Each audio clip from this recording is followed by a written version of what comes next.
All right, we're just starting off. Yeah.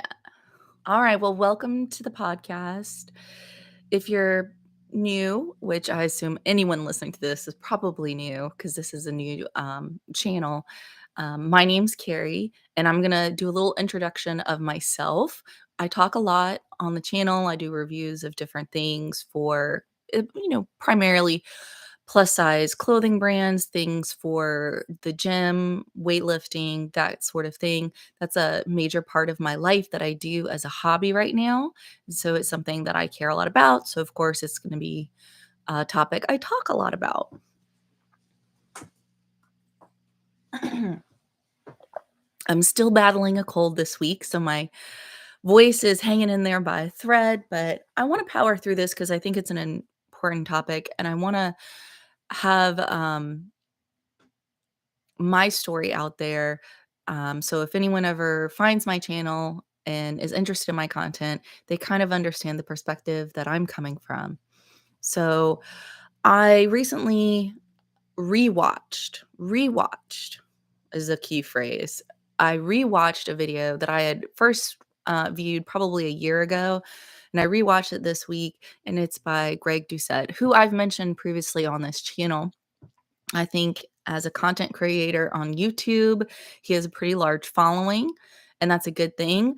I believe a lot of the information he puts out, especially regarding the idea of, that he puts into his cookbooks, the different anabolic dieting, how to eat in bulk, feel full, but it be, you know, calorie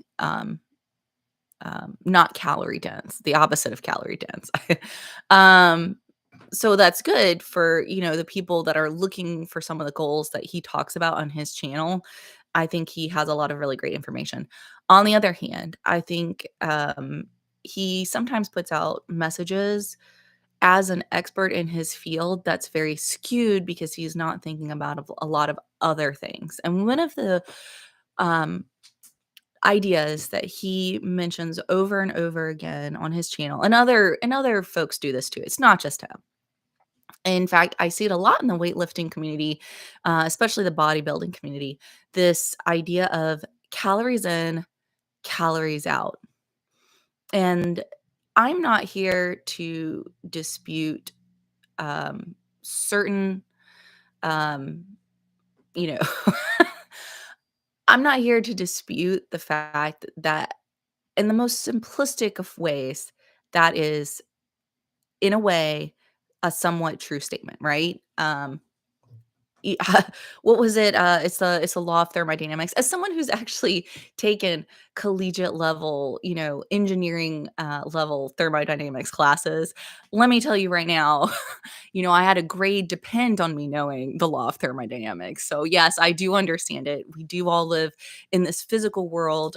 Our reality is defined by how we describe it in the terms of physics. By the way, that's a whole nother interesting topic that we can get into. But this today is about our bodies and the idea that being fat is a choice.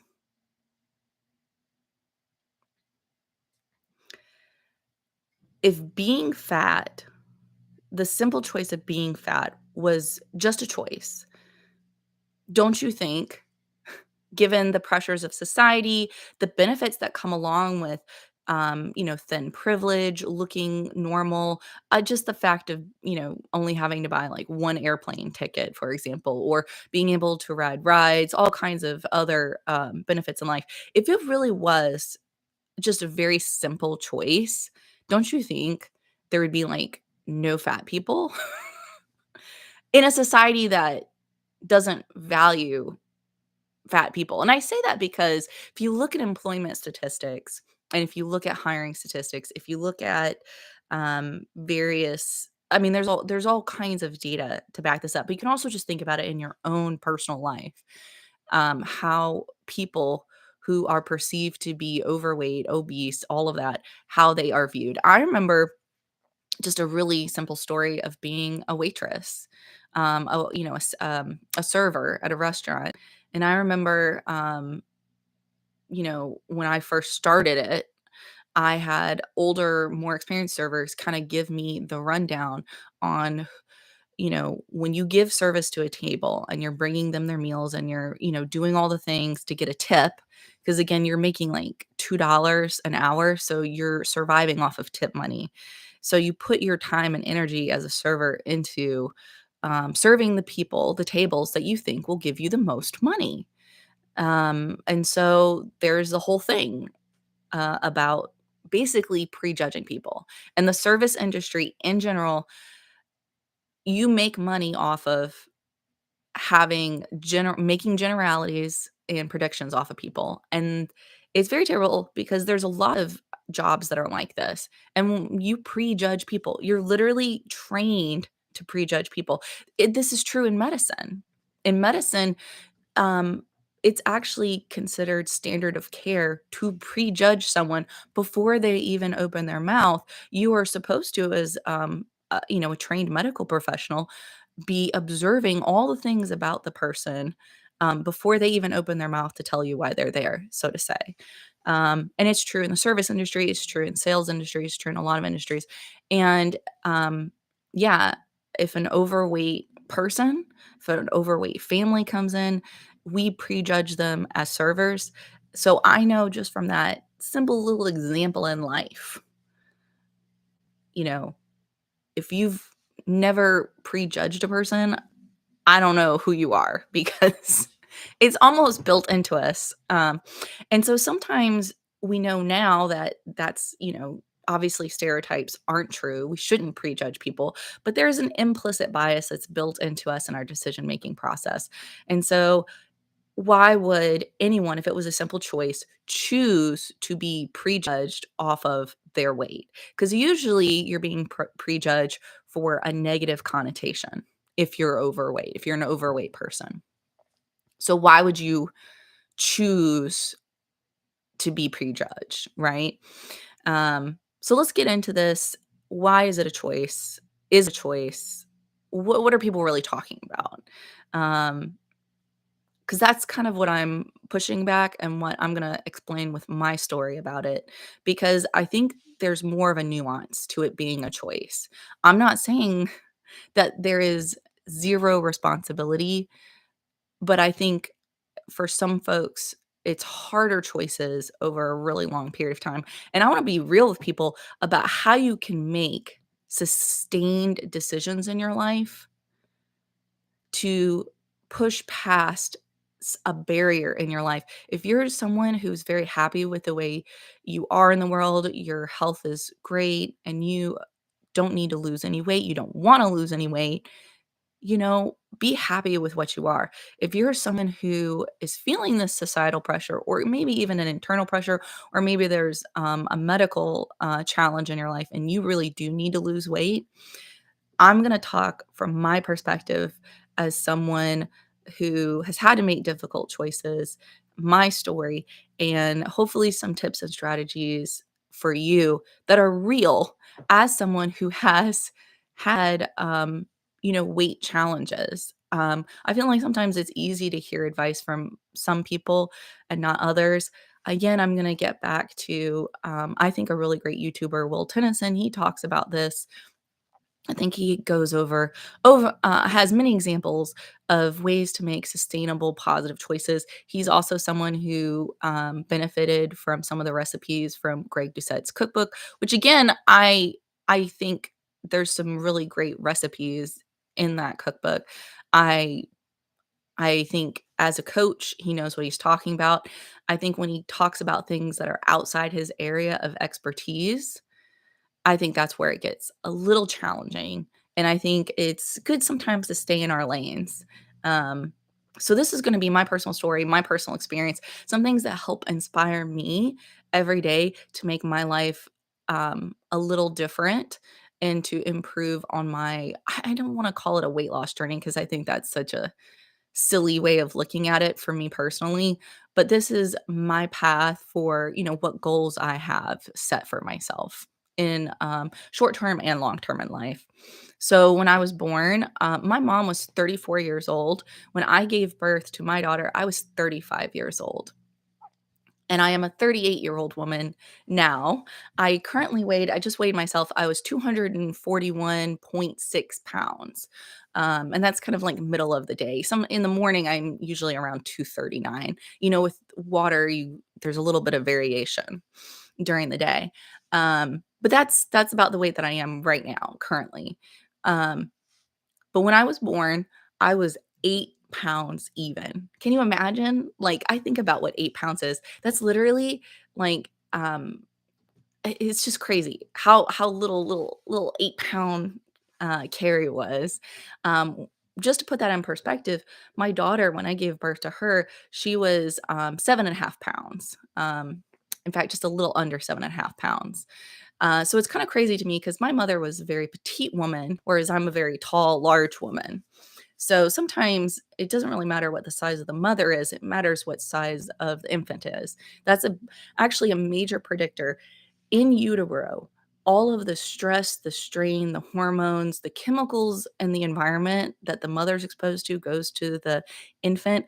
Those are major biological predictors on that child's ultimate physical form. You have no choice as an infant what chemical compounds you are exposed to. My mother, unfortunately, at the time, was a smoker, and she did not stop smoking during the pregnancy. She tried to. Nicotine is a very addictive drug. Um, there's a lot of marketing. My mother started smoking when she was a teenager, and she had periods of her life where she did quit smoking, but it is such an addictive drug, and it is so difficult for people to quit that, unfortunately, during the pregnancy with me, she did smoke some.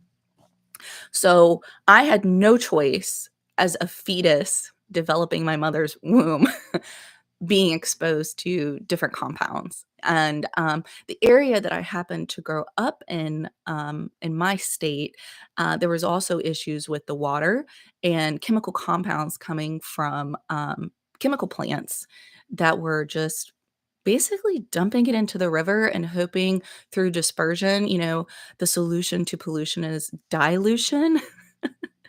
um, Unfortunately, that's not always true for every compound, and so there was a buildup of certain compounds. I've had my blood tested, and I do have high concentrations above the average person.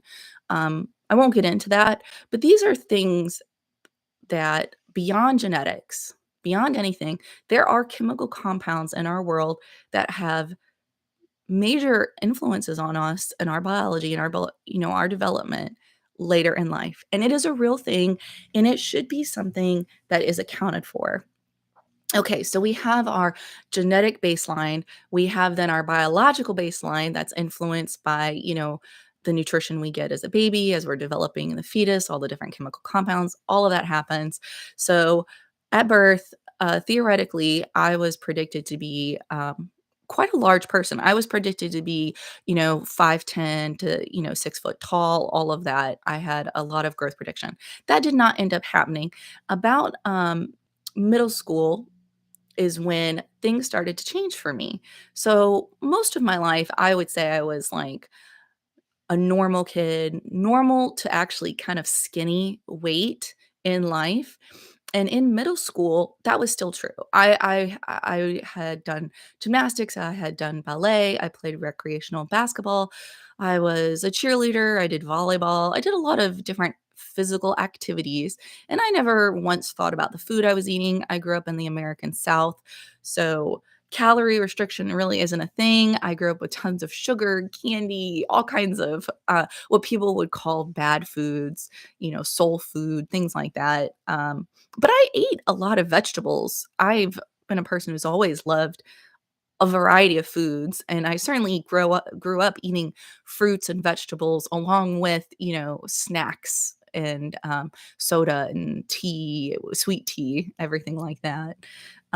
So my diet growing up was not one that was restricted. It wasn't one that I would say was excessive, but it was kind of like your typical, what you would imagine, you know, an American, Southern style, family to eat. That was middle class because that's how I grew up. So in middle school was a time in my life where I suddenly had a lot of medical issues pop up, and there was some difficulty explaining it. It ended up that I had a thyroid condition. One in like 100 people in the US have this thyroid condition. It's like very common. So it actually impacts a large portion of the population. It's not just women, it impacts men as well. And it has to do with your thyroid. Your thyroid controls some very important hormones in your body that have to do with energy, focus, things like this, growth development. One of the reasons I'm not as tall as I should be had to do with this particular, issue that I had. It also impacts your metabolism pretty seriously, actually.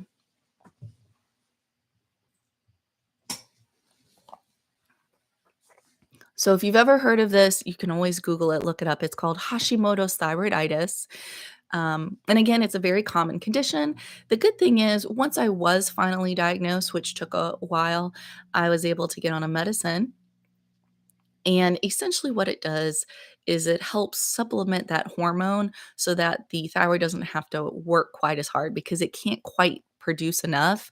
And so, what'll happen is if the hormone's not producing enough, the pituitary gland in your brain keeps sending a signal to your thyroid to keep producing. So, your thyroid ends up working crazy, crazy hard, and it causes a lot of issues. You don't want any organ in your body to work so hard that it swells in size, which was what was happening to me. And so by having a thyroid hormone supplement, essentially, um, you get um, your thyroid um, gland goes back down to a more normal size, and your body's able to function, and it works out pretty good. It's really funny if you look in the history and all this. Back before they had a purified form and you could take it in, as a pill, people actually ate the thyroid gland from cows. Of course, this is wildly not recommended because every animal has a natural, like genetically predictable level that they should be at. And so this is actually something I want to get into a little bit more. So this is a very common condition. It affects a lot of people, and it does cause people to be overweight.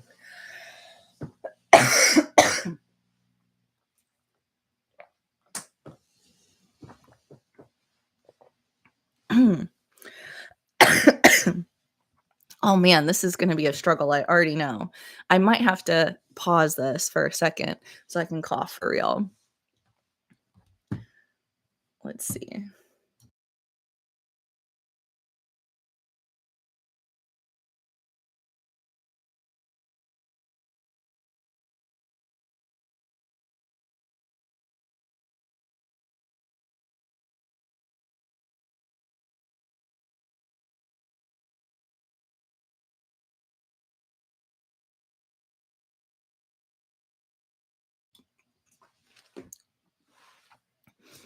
Alright, that is fun to try the mute function. Mm, sorry, my throat was getting really dry. It's not fun, being sick this week, but it's kind of, what has me thinking about this issue of obesity as a choice. So getting into Hashimoto's thyroiditis, obviously I was a child. I was in middle school. I had no autonomy or ability on my own to get medical help without my parents. Not everyone has the privilege of parents that are willing to take them to the doctor. Not everyone has the privilege of having parents that listen to them, that listen to the doctors and their recommendations, that have health insurance, that have the ability to pick up their prescriptions, to remember to get their prescriptions every month, and of course, remember to take it every single day. And it is a pill that I have to take every single day, every morning, with no food until I die. It is a chronic, condition that you have for the rest of your life, and like I said, 1 out of 100 people in the US have this. It's very I would say that's a pretty common condition. So it affects a lot of people. I'm sure there's people listening to this, eventually, that'll listen to this, that'll, agree, this is something that maybe they have to face. So having your thyroid hormone, regulated, controlled, monitored is really critically important, because it's going to help you live an optimal lifestyle. Now, with that said, there is, of course, a medical range. And I will tell you, most endocrinologists will keep you at the minimal amount. They want to give you the minimal amount of thyroid hormone that puts you into the normal category. I can tell you that that is not necessarily what is optimal. I always wondered if there is a normal range, why wouldn't you put someone on a level that puts them towards the top end of that range, knowing that this is a hormone that impacts your mood, your energy level, your ability to not gain weight? Why wouldn't you want to put someone towards the top end of normal? Why would you want to have them on the lower end? And of course, the study was not done in a very inclusive manner. We can talk about medical studies and, persons of color, persons with different abilities, persons, men versus women, age. There's a lot of issues with a lot of medical studies and how these ranges of normal even come about. But let's bypass that discussion and just talk about the fact that every endocrinologist I have ever had, ever, and I've been going to it now for almost 3 decades, have always wanted to keep me on the lowest end possible. Now, here's what gets really tricky. This thyroid hormone also impacts your fertility. So, if you're a woman and you are trying to get pregnant, guess what? And you tell your endocrinologist this, they will up your dosage. Guess where they're going to up it to? The top end of that normal range because they want you to be optimal in your ability to conceive. Again, why wouldn't this just be the standard practice, medical practice? But it's not. And it's not just in the US. This is true for Canada, the UK, Australia, and New Zealand. If you look into the literature and the recommendation for standard of care, that is how many endocrinologists practice medicine for this particular condition. And when you, as a patient, try to advocate for yourself and say, I really feel lethargic, I have symptoms, I really feel like my dose is not where it needs to be, you are not listened to. So, when it comes to a choice for your own body, even when you're a zealous advocate for yourself, even when you are very well informed, even when you are a medical professional yourself, it is incredibly difficult to have your voice heard and it to be a true choice of, I want to choose to have this higher dose. So the idea of someone's weight and it just being a simple choice, again, is not there. So far, we've had several instances of where there is no choice in what your final physical form on this world will be. So let's keep moving on. So, middle school was also the first time that I thought about my weight. Up until that point, I honestly hadn't thought about food, hadn't thought about how I looked, didn't think about how other people looked at me, which is really strange because as a child, I was, I would say, unusually attractive, unusually pretty. I did have many strangers that would come up and tell my dad in particular, but also my mother of, "Oh, how pretty. Your daughter is so pretty. Wow, you must be so proud. She's so pretty." That is the one thing I heard throughout my childhood is how pretty I was, which is really ironic because I actually was the number 1 student. I went to math contests. I had all different kinds of academic successes in my life. I could multiply, before I could go to kindergarten. And yet the thing that I was most complimented on, the thing that I remember most from my childhood now looking back as an adult, is the fact that I was pretty, which is something to say about society and how important our looks are in this world. So, of course, if you could choose to be pretty, if you could choose to be, not overweight, of course you would if it was your choice. So even though I had this condition, this hypothyroidism, I did not look like the typical 12, 13-year-old presenting in this way. I actually was pretty well developed. I was taller than most women. I was very large, endowed, and I looked very feminine. But that's not to say that my genetic potential had been met. My genetic potential could have been something, you know, even more. I could have been even taller. I could have had other things develop. This is just, luckily they did catch it when I was in middle school, so I did not have um the harm in developing all of high school without this hormone. So I did have, my thyroid hormone, replacement, therapy all through high school, and I was able to develop pretty normally. I was incredibly, active in sports. I ran track, I ran the 400, I did hurdles, I ran in a couple relays. I was, either the second or the third person, which is usually not the best runner, by the way. I think one time they had me as the first. Definitely never. I was never the last leg. Let me just say. Um, and I did softball, I did volleyball, and I did basketball. I did not do cheerleading in high school because you couldn't do cheerleading and be a volleyball and basketball player. So I chose those sports instead because more of my friends did those. I would say in general in high school, I was probably um, on the thinner side.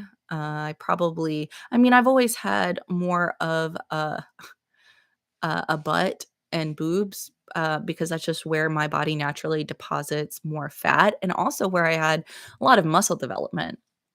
So from the front, I was pretty lean looking. But from the side, I had what you would call an S figure. Um, so from the side, I had more of an S figure, which was great for jumping. I had a really good vertical. I was really good at jumping. Obviously, I also did ballet, I should say. So leaping, jumping, I did that for track. I did a standing long jump. Volleyball, you need to be able to have a good vertical. Basketball, the same way. So I've always had really good quads, and the backside of my body has always been really toned up and strong. So by the time I graduate from high school, I am a 5'9" woman. I think I'm 5'9". Sometimes I go to the doctor and they say I'm 5'8". Sometimes they say I'm 5'9", but we'll go with 5'9" because that seems to be the most accurate, measurement that I've had, from NIH was 5'9", so we'll go with that. Um, and I weighed less than 120 pounds. I don't know my actual weight because I was technically underweight for my size. I was wearing like a size 2, I believe, in clothing, women's clothing.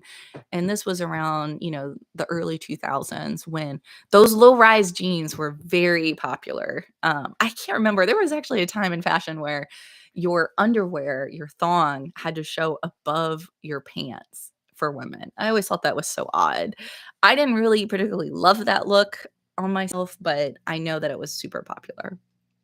So anyway, I get to college, and this is where some of my issues with weight begin to happen. So up until this point, I was a pretty thin person. Again, I had the privilege of my parents having health insurance, of identifying this health issue that I had at a younger age, and getting the medicine that I needed. But when I went to college, a lot of that support network completely went away because I was in a totally different place, far away from family. I wasn't having the support that I needed for, medical appointments, things like that. And my endocrinologist erroneously recommended me to stop my thyroid medicine because he thought it would just kick in. This is, by the way, completely debunked, and I don't know what he based this on. Um, you know, what can you say? You don't have the best access to the best medical, um, physicians to go to when you live in a really rural area, and you have to drive 2 hours to try to see a doctor, and they only have appointments 2 days out of the week. Your access to medical care is incredibly limited, and I was going off the best recommendation that I knew at the time, um, and that was to be off this medicine. I was off it for about 2 years. During that time, I developed another medical condition that also impacted my mobility. So all those physical things that I was doing previously, all the different sports I was doing, all the different dancing I was doing, I had to suddenly stop. I had to suddenly stop, and I had to be put on another drug. Um, People may know it, it's pretty common. It's a steroid, prednisone, and what that does to the body is crazy. So number 1, it keeps you up, it keeps you hungry, and it takes away if you were in a great amount of pain, which if you're in physical pain, your appetite tanks. You don't eat a lot at all because you're in so much pain. Um, and some people who have really long-term pain disorders actually struggle to eat enough, right? Like we think about that with some folks that have cancer with chemotherapy that struggle to actually gain weight to be at a healthy weight because they're in so much pain they don't even have an appetite. This drug kinda does the opposite. Takes away the pain that I was experiencing, it actually increases your appetite, and it, increases you being awake. So, you get to be up a long time, you have a lot of food eating opportunities, and you want to eat. Um, so in a very short amount of time, I gained 40 pounds, and this is the first time in my life that I actually put on a significant amount of weight, and I was, now I think I weighed about, um I was below 120. Now I was close to 160 pounds. So for me, as a taller woman, I was still in the normal range, but I looked much fluffier than I was because I was incredibly sedentary and almost all of that weight was just f- flub. There wasn't much muscle underneath all of that because I wasn't doing any activity, no physical activity. And, I remember having a lot of water retention, my face puffed up like a marshmallow. My face was more round than my face is now. I weigh almost 100 pounds more than I did at that point, but my face looked crazy in photos. If I can find some, I will show it.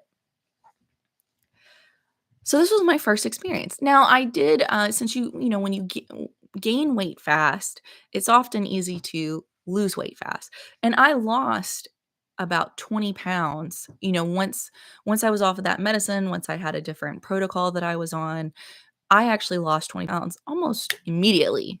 Um, but I didn't lose all of the weight that I had gained. And that's something that happens as you age and get older. You actually have more opportunity to gain weight. So if every year you could just be eating barely any extra calories. You could be eating an extra 50 calories every day, right?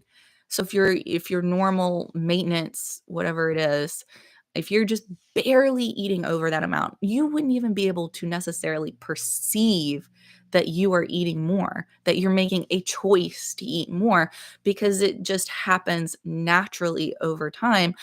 You know, 2 pounds every year over 10 years. What is that? That's 20 extra pounds, and it came from nothing. You wouldn't have even been conscious of the choices you were making necessarily. Um, this is why, one of the things that I was not doing this during this time, um, was weighing myself. I was not doing regular weigh-ins to understand my body, understand my weight. It's something that I understand now as an adult that I highly recommend. I think it's something that several different YouTubers talk about. I think Will's talked about it. I think Jeff Nippard's talk about it.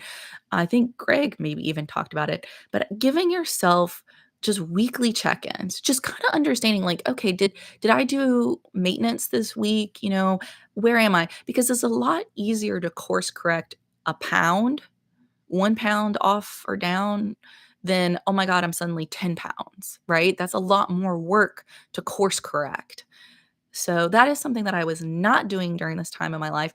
I did not know about it. It is not information that was readily available to me.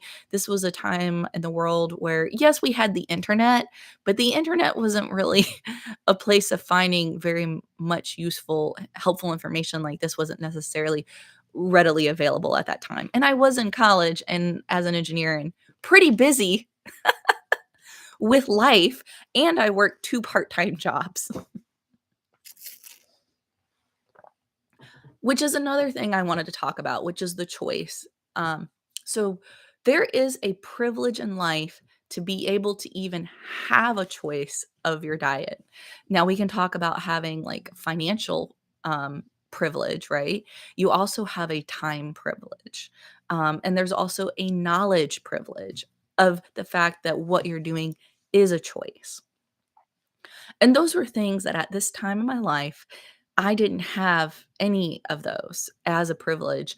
And so, did I really have a choice? It's not that I was eating overly much. I felt like I was eating less even than the people around me. But that's one of the other things that I think can be very dangerous if you're around people, some people can eat more in a sitting than you can and be at maintenance. And that's something that I didn't really understand at the time. I thought if I kind of gauged myself and what I was eating off of what the people at the table around me were eating, that that was a good way to do things. That's what I thought just logically. That is not true. Everyone's body is different. It's not 100% calories in, calories out. People's bodies and your resting metabolism, like I said, I had a thyroid condition. Um, Everyone's body's a little different. We do have slight differences in how we metabolize things, and that's something that I've learned as an adult now, as a much older person. And so this is information for you if you didn't know that. I don't think it's intuitive. I think it's something that someone does at some point need to teach you, to tell you, and we don't always talk about it, especially because if you're an overweight person, sometimes it's a difficult thing to want to learn about. We don't always want to learn about something that causes us a lot of emotional distress. At this time in my life, I had not yet experienced people treating me differently necessarily because I was at a different weight. I did notice almost immediately when I was, had gone up to 160 pounds that I was being treated differently by men. So these were like people maybe potentially that wanted to ask me out on a date. I was a college student, right? So that's a kind of a time in life that a lot of people date. I did notice that the attention that I got from, uh, my male counterparts, especially as an engineering student, you're like one of like, 1 or 2 girls in a classroom of 80 guys, you're not gonna go unnoticed when you walk into a classroom, for the lecture. I noticed that people looked at me a little differently, and that's something to take note of. I noticed when I was at my thinnest, I was certainly treated my best. I was treated my best by my peers, but I was actually treated the worst by my professors. I had at least 3 professors tell me that I should quit engineering, that I would do better in, like, business or, like, communications. I should not become an engineer because I was too pretty. I also had that happen to me when I graduated from, college. I had several, different interviews I went on. I had, one company wanted to hire me not as an engineer, but in their sales. That happened more than once. The position I interviewed for was an engineering position, by the way. Like, it wasn't just an open position, it was, like, a very specific at a definition, detailed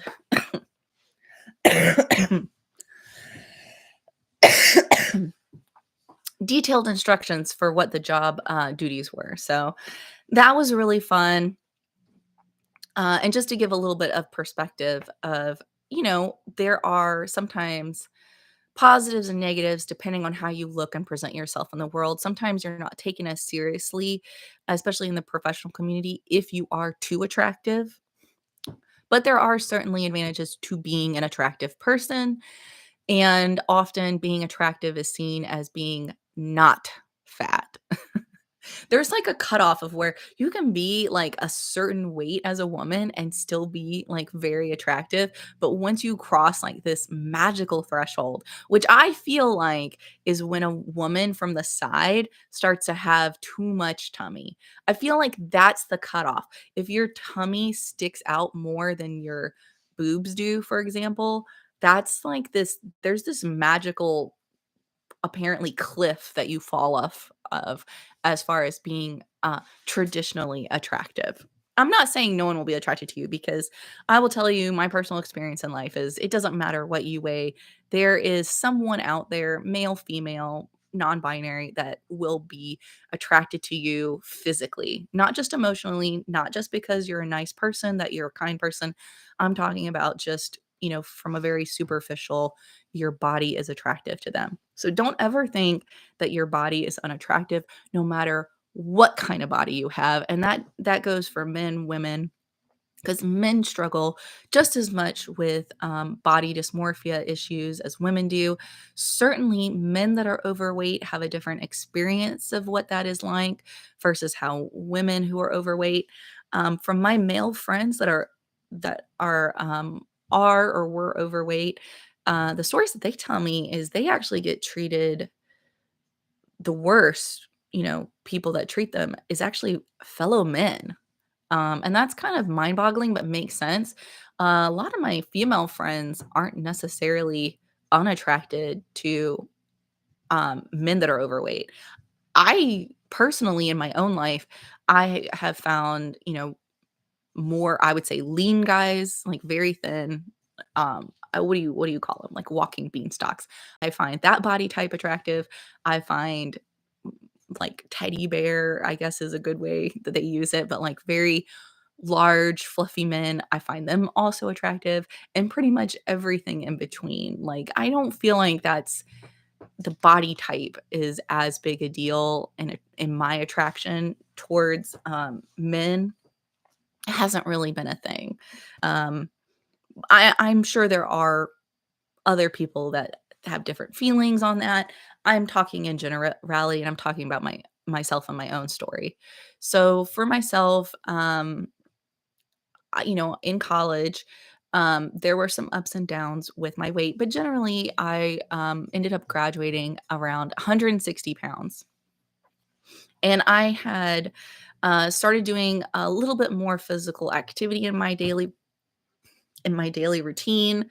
I had started doing a little bit more cardio, but the main activity that I was doing was actually, I would call it more dance. And I did that for about 10 years. And in that 10 years, I did gain even more weight. I ended up being about, what is it, 170? I think I was 174, somewhere between 170 and 180 by the time I turned 30 years old. And I wouldn't say that there was any specific choice different of why I went from 160 pounds to 180 between graduating college and, turning 30. At one point, I'd actually lost a crazy amount of weight and I got down pretty thin around, I think it was age 26. I had gone on this terrible diet. Um, I really don't recommend. It was, you're losing like almost 5 pounds a week. It was extreme dieting. It's almost like what is described as the kind of diet that you would do for prep for bodybuilding. Um, but I was doing that for myself, and it had been recommended to me by a friend who was like pre-diabetic, and so this was a special kind of keto. I don't think it was keto, but it kind of did that effect to where you lose a lot of weight, but you're eating a lot of protein, and it's was designed for people who had, like, a real medical risk for developing diabetes too, which I wasn't, and so I was on this diet that really wasn't for me, but yet I was doing it. I don't regret that experience, but I will say that that gave me a lot of self-esteem issues tied to weight loss. I developed a lot of, like, mental, um, and emotional connections that were really not healthy. I've had therapy since that helped me understand and identify these, and I highly recommend for anyone who's on a, you know, any kind of like issues with their weight. I think the first thing to do is accept yourself as being a worthy human where you are, however you are, whatever your health is right at this moment, whatever you look like, whatever physical ability that you have, you need to know that you are an important, worthy person and human. And if you don't mentally like just take that in and like know it as like a core truth to your heart, I do recommend therapy, to help you get to that place because you should feel like a worthy, fulfilled person just as you are right now in this moment. Your body does not define your worth as a human. And it's kind of silly that society will sometimes say differently, but just know that that's not true. Society's wrong. Society's wrong. You should not measure your worth based on what society values your body at. Because if that was true, I mean, we're not trying to go back to the 1600s here, and have people's bodies up on um, 1700, 1800s. We're not trying to have human bodies up on a platform and people auctioning for them, right? Like that's horrific. Well, think about what you're mentally doing to yourself when you're trying to assign a value to your body.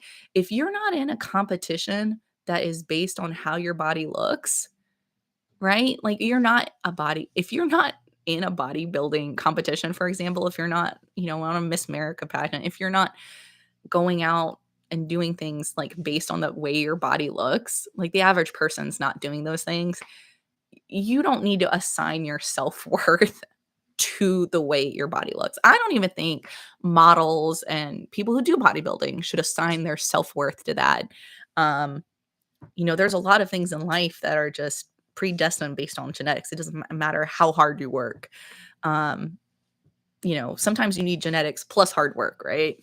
I think Michael Phelps is a really great example of a human that had incredible genetics, but he worked really hard on top of his genetics, and that's why he has like the most number of Olympic medals. It's okay. He had both. So here we go.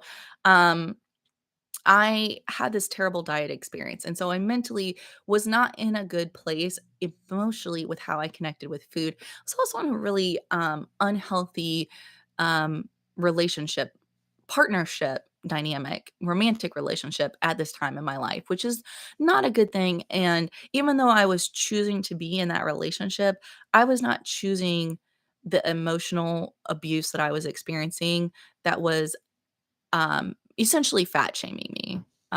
That is literally what happened to me.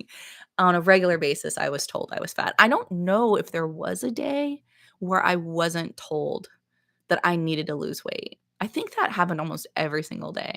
My value in that partnership was 100% based on how my looks were. I was nothing more than a trophy. And I know it sounds like, oh, well, you're just reading into it. He told me quite literally, very sober, you know, I am a trophy in his life, an award for all the hard work that he had done. He was a very high achieving man, and I was an accessory to his achievements. And that is how he viewed me. And he was very blunt about it, and very straightforward. And I'm sure if you asked him today, even, we are no longer together, by the way. This is my ex. Um, and we were together for 10 years, he would have said 100% what I'm saying to you. I was an accessory in his life, an example of an accomplishment that he achieved in his life. And that's all that I was. I'm not, well, maybe not all that I was, but that was a major component. to my contribution and my value in the relationship. It is odd to say out loud, um, but, as an adult, I can look back, 10 years ago and understand, you know, I, at the time, didn't understand that. So, yes, it was my choice to be in a relationship like this. It was not my choice to be emotionally abused, and I didn't understand what I was experiencing. It took several years of therapy to be able to comprehend it. So, emotional abuse does weigh on you and it does impact you mentally. Any kind of abuse does physical abuse and emotional abuse, all kinds of abuse, the forms of abuse actually wear themselves in your body as stress. And when your body is under stress, it is going to majorly impact how your body holds on to weight or releases weight. And that's important to understand. Everyone's body is different, and how we handle stress is quite different. And so this is yet another area in someone's life you could maybe relate to that impacts how you look um, physically on the outside world that isn't 100% a choice of your own. Or it's something that you may not have the ability to step outside of the choice. You could be very dependent on a person and not be able to step away and save yourself. Um, so at this point, I was still, I was in the overweight category of BMI, right? At this point, I was still under 200 pounds. And at age 30, I started law school. So I was a non traditional student. I started law school. Oh, let me pause.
Needless to say, I'm definitely going to have to edit this. Down, but I like to record these live. That's just a way that I like to do it. And then I can always edit them later. It saves hard drive space on my computer, even though the video quality is lower when I do it this way. So I was 30. I started law school. I was in the overweight category and I started law school. It is an incredibly stressful experience. So during this time, I was building a house. I was in charge of managing the different homeowner choices of that. And I was running an entire household by myself. I was also obviously going through a very difficult educational, rigorous experience. And I was having, a difficult time in my partnership relationship, right? In my marriage. So this was very difficult. It was an incredible amount of stress, and I wasn't getting sleep. I also wasn't exercising. And what's really sad is this is actually the first time in my life where I had some examples of people giving me advice that, "Hey, go work out." I remember at orientation, one of the professors even telling us, "Everything that you're under, it's gonna be so stressful. I recommend finding something to do physically." You could be into walking, jogging, running, going to the gym, weightlifting, yada, yada, yada. And at the time, I was like, I don't need that. I'm not gonna, I'm just gonna focus on my studies. I'm gonna spend as much time in the library as humanly possible. I drank an inordinate amount of coffee, which meant creamer and sugar. I can't even imagine my calorie count as a first year law student. I mean, it was probably close to it had to be somewhere between 6,000 and 9,000 calories a day. Like it was an insane amount of calories that I was intaking just to try to keep my body mentally awake and energized to be, like, mentally taking in and studying as much as I was. It was an entirely unhealthy the, like, most unhealthy I could ever imagine. At the time, it didn't feel so crazy because a lot of my fellow students, when I saw them, they were doing a lot of the similar things. What I didn't see that they were doing on the other side, if you've seen some of my other videos, is these same students were on Adderall or cocaine, some of them, or taking diuretics, or exercising, and I just didn't know about it. So they were doing some things to balance those calories coming in. And also, most of my peers were, of course, almost a full decade younger than me, because again, I was a non-traditional student, and most of them had gone straight from undergrad into law school. So I was not doing a very good job because I was comparing myself to my peers. Again, I wasn't taking myself and my personal body into account. And so I wasn't making the best decisions. So I'm just going to pause it right here and I will get back on this to record in a little bit. Let's take a 15-minute break.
Oh, and now the battery is having issues. Well, needless to say, this video is gonna need to be edited down for sure. But luckily, I have an extra battery, so I will put that in.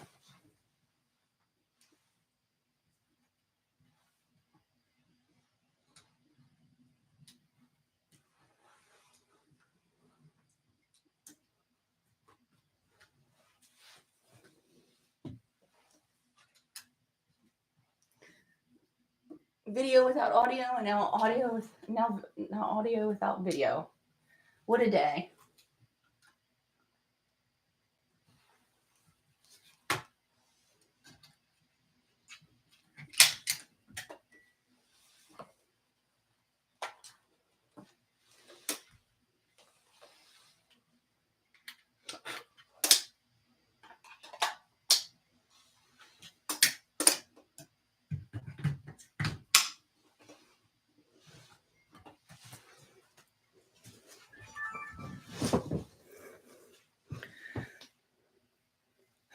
All right, here we go.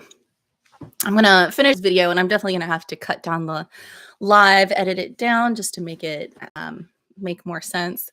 Um, while I was away, I did get myself some coffee. Mm. All right. So where we were was I was in law school and what I was being surrounded with, and also what was happening in my life outside of law school as far as the stress. So during this time, I had um, a lot of pressure on myself to stay awake, to stay alert. I had several responsibilities, and I had to keep myself energized as much as possible. And that meant food, caffeine, those sorts of things. So I certainly used them to keep my energy up as much as possible. There were various health things going on at the same time. I can certainly get into those because, um, it really hampers you whenever you have a health hurdle in life. It can really take center focus and it can get you off balance of whatever you are doing. So, um, but I would say the main thing in law school was the fact that it was my first time in my life that I really heard, understood, and you know, remember people telling me exercise is a part of a healthy, um, productive, successful person's life. And I know that's kind of shocking to say that I was 30 years old and this was the first time that I really took that message in, but it was. And I'm just saying it genuine and honest. That was really the first time in my life that I heard the message and understood the message. I had not yet implemented it. About the second year of my law school career is when I did. So at this time, my ex-husband and I had moved to a wealthy neighborhood, and it just happened to have next to it this like wellness center. The wellness center included all kinds of things. It included um, a dietitian's office. There was plastic surgeon's office there. There was this whole gym, and there was like a spa. Anything that a wealthy person could do to make themselves more beautiful and quote unquote healthier, that was there. I think they even had like an eyeglasses or eye laser eye in the facility. And it was right next to our neighborhood. Obviously, you know, if you live in a wealthy, affluent area, the access, the access to this kind of facility is going to be more readily available because if you have money to spend, there are going to be businesses that pop up to cater to you so that you will spend your money. And that's exactly what I had. So I was in a place of privilege and I was at a time in my life where I had a lot of privilege. And so I did start to explore going to a gym. Now, my very first, and this is my first time going to a gym that wasn't for a sport. My whole childhood, my high school, even in college a little bit, I had gone for the only reason I had ever exercised was for the purpose of sport for competition. I had never just gone to the gym just for, quote unquote health or just for myself or my own personal enjoyment. I just had not experienced it in my life up until this point. But now there was this opportunity. I think I ended up buying like a year-long membership, and my husband and I, we both bought personal trainer like package. I can't remember. Those things are crazy expensive, but we had the money, so why not? A few $1,000s here or there. What does it matter? And so that was my first time getting into it. I remember my first experience with the personal trainer. I told him I wanted to look like Layla Ali, which, if you know anything, she is a very powerful figure, like human shape figure. She's someone who did boxing professionally. And so she has a lot of muscle, but she's well balanced. Both her upper body and lower body is very well balanced. Um, she doesn't look, I would say, like traditionally thin or anything, but for me, I saw her as very beautiful. And that was kind of what I want to achieve. I wanted to be strong. That was my goal. I will tell you, I didn't know at the time, but, now with the knowledge that I have, looking back, the program that was actually made for me wasn't anything like that. It was actually really focused on cardio, on weight loss, like literally just shedding pounds. It was not anything to do with strength training. I think the kind of program that personal trainer was giving to me wasn't anything that I'd asked for. It wasn't what I liked. And I, in turn, didn't really like going to those. I think honestly, most of those personal trainer sessions that I had, the part that I liked the most was the part where I barely worked out, by the way. So I'd be there for an hour. I'd barely work out. And then he would like foam roll me for like 15 minutes. It was almost like a really nice massage by, a very attractive younger person. So who's not going to enjoy that? And I'm sure he knew probably a lot of his clients were doing that. Just the enjoyment of going to a gym was kind of a success because, I was going to the gym every week, and I was in a way holding myself accountable to that. But going to a gym one day a week, let's be real, that's not really I mean, it's better than nothing, but it's not really it wasn't gonna help me get to the goals that I had set out or was asking for. So he didn't like make up a plan or anything for me, individualized for what I needed to do to achieve the goals that I had specifically set, which is unfortunate. I wish in a way I had had a different opportunity or been somewhere else. Oh my gosh, don't tell me this battery's going to die too. It is.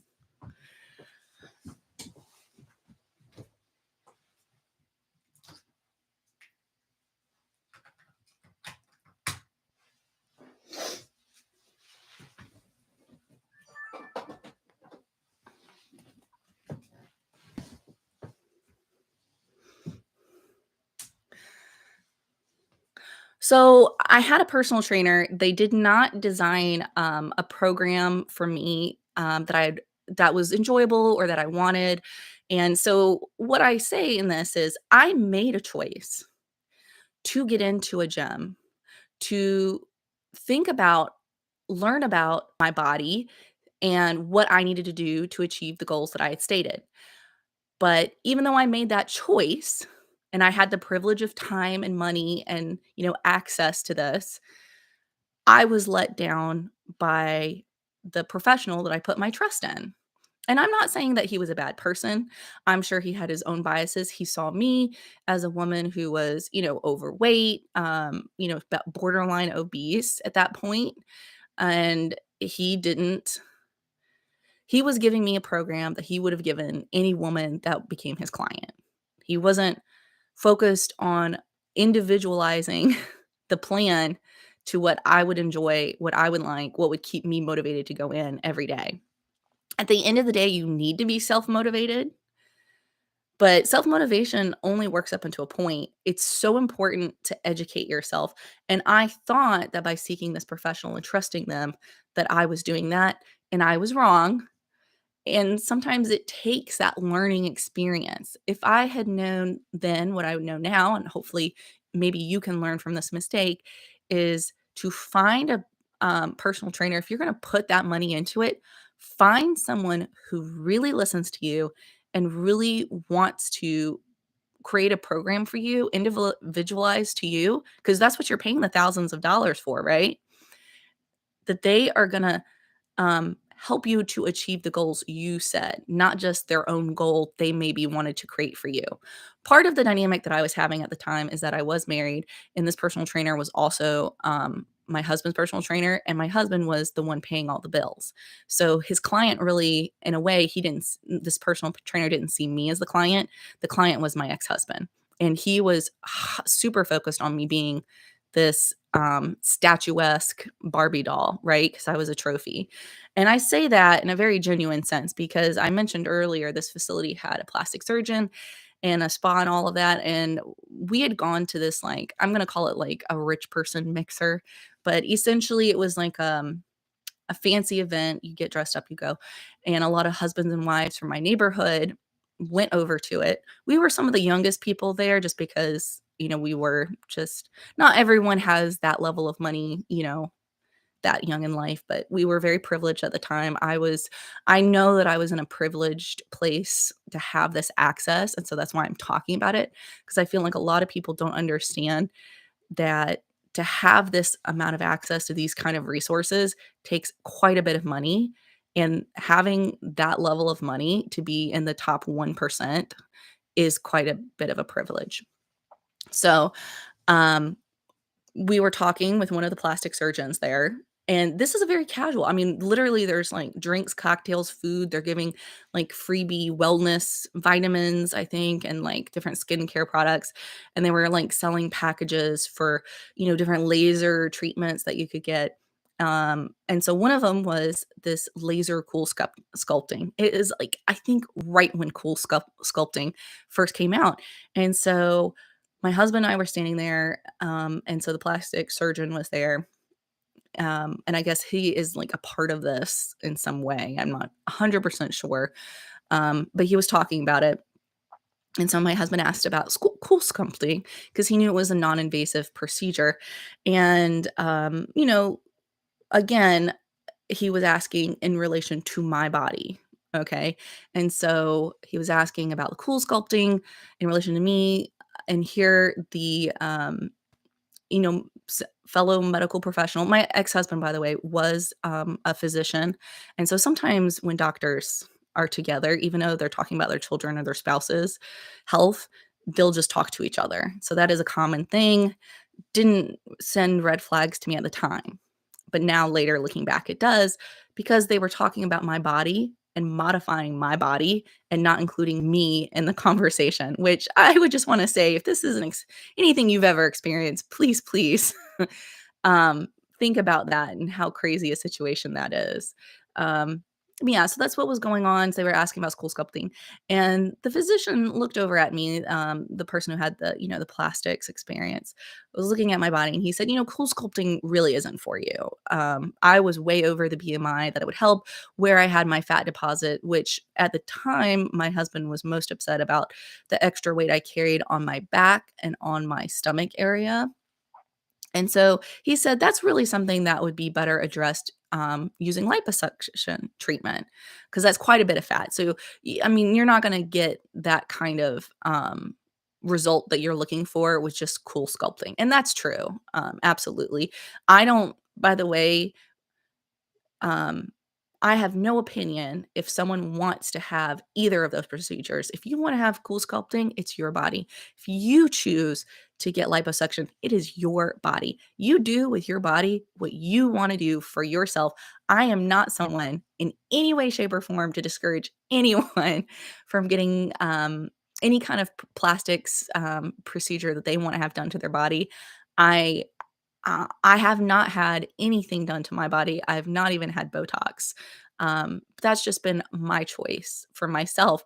Just because it's my choice doesn't mean that I think everyone else, you know what I mean? Everyone's body is different, and your pain tolerance, your privilege of time that you can take down, you do what you got to do for your life. I say nothing, but I just want you to know that rich people are getting this stuff done. I don't think any of us are so fooled that the Kardashians, as beautiful as they are naturally, haven't then had enhancements done surgically or with other chemical compounds placed into their bodies.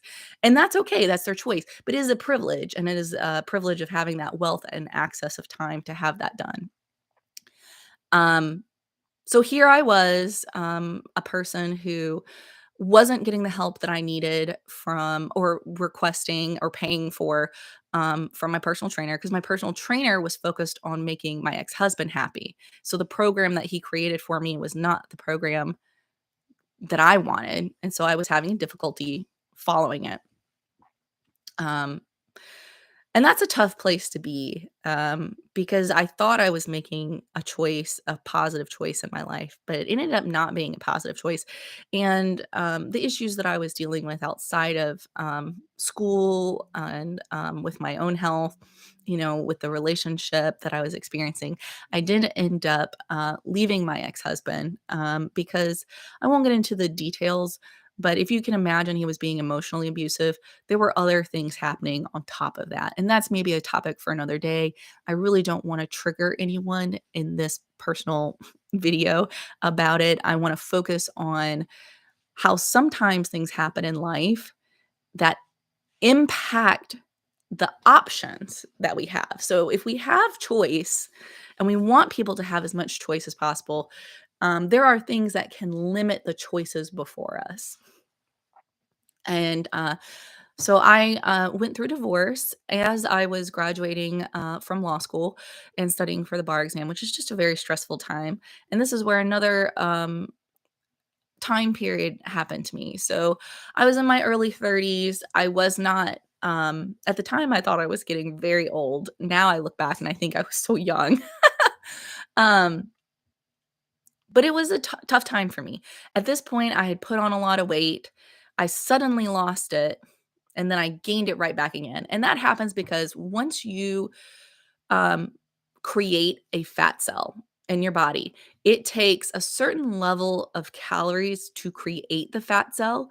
Then it takes another level of calories to fill that fat cell. You can lose weight, right? And there's a certain amount of energy it takes to empty out the fat cell. But it doesn't matter how much you do. Once that fat cell is created, it just shrinks. It will always be there unless you have liposuction to remove the fat.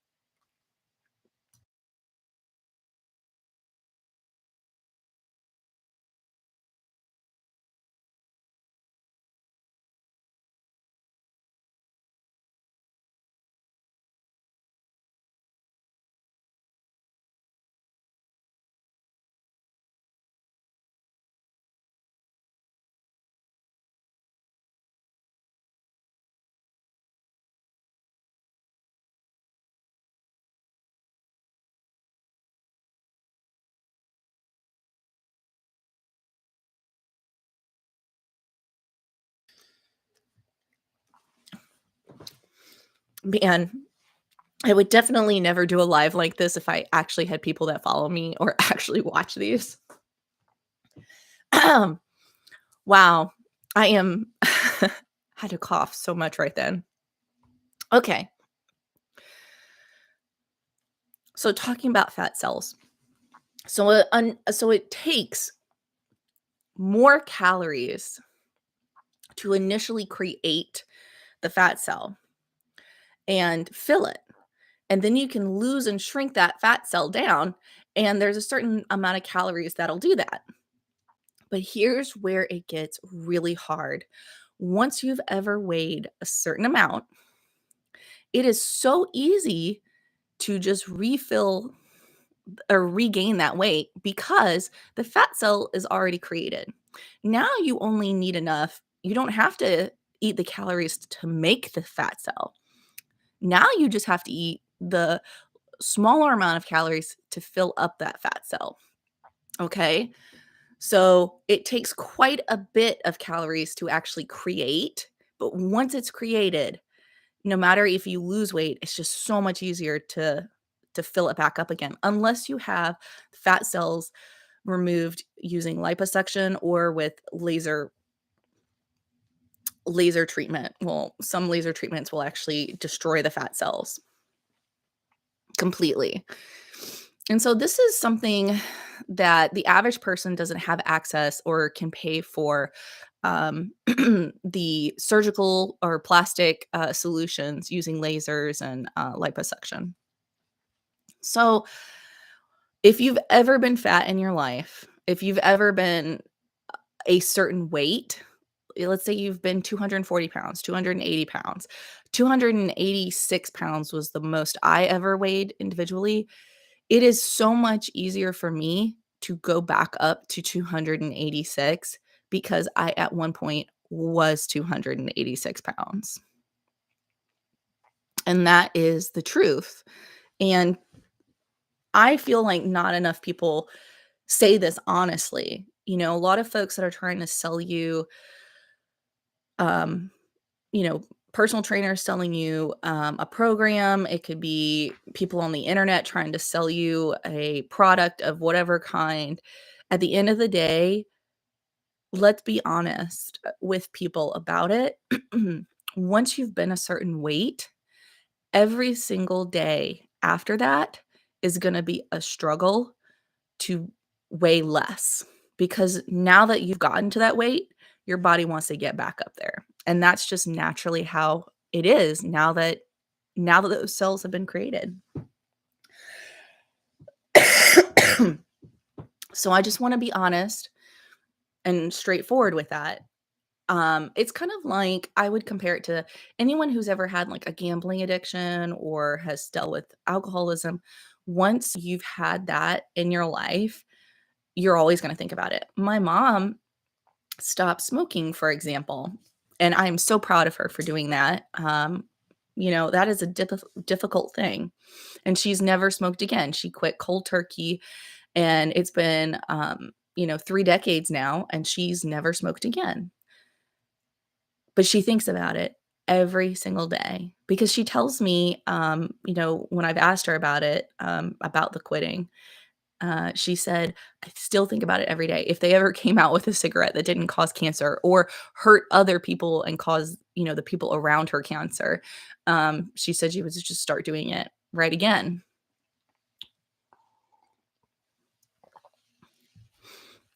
And so it's a difficult choice. She made that choice. I'm really proud of her. If you're someone who smokes and is struggling with your weight, you know, smoking could be a factor involved. Again, anytime you're adding a chemical compound into your body that's not, um, food nutrients, it's impacting you in a way. It's the same for if you're putting something into your body that's like an illicit drug of some kind. I don't know what. It impacts you, and there's a lot of health effects for that. Um, while I was an overweight person, I actually did a lot of other things in my life that people would say was very healthy. I did not drink. I've never smoked in my whole life, and I've never done, even once, anything that would be considered an illicit substance. Not once in my whole life. So in that way, I was making choices in my life that were healthy, right? I think the thing that I struggled with at this point in my life is I struggled with access to a gym, taking time to go to a gym, understanding how to use the equipment in the gym, understanding a program. I didn't understand what that was. I didn't know anything about it. And I honestly had difficulty trying to learn about it. I'm so happy nowadays. There's so much more information on gym life, good schedules, like how to plan a routine, how to plan your week out, how to, you know, build muscle. And it's not just for men, it's for women too. That is totally different than what I was experiencing at the time. And I was having difficulty accessing that information. There was no one in my sphere of like personal influence or people that I knew that were doing any of this. I didn't have any friends, any family, not a single person who's doing any kind of like serious exercise. And then once I did have someone, my dad, he started playing pickleball, I remember, and he talked about going to cycling classes. He started there was something in his life, and he started doing these things, and it was actually a major influence. So having someone in your life that knows about the gym, that knows about exercise is a privilege, and you might not think about it if you have someone in your life like that, but it's very true. I think about a couple of social, media influencers off the top of my list. Um, Lean Beef Patty, she had, her own family members were influenced. I think, again, her dad and even her mom both, helped introduce her and keep her interested at various times in her life in weightlifting or, using gym and using weights. Will Tennyson, I think it's pretty obvious his mother was a major influence in his life, and her own health and, what she does physical activity-wise was, an inspiration to him in many ways.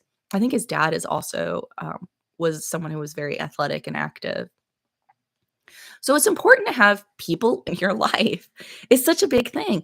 So my dad just talking to me about the soul cycle thing and his classes, it did inspire me honestly to think about exercise. I think I had bought a bike even and thought about biking. That did not turn out to be great. It's hard as a really overweight person, in the upper 200s being on a bicycle and riding around on a sidewalk and stopping something. It can be kind of hard, especially in a city.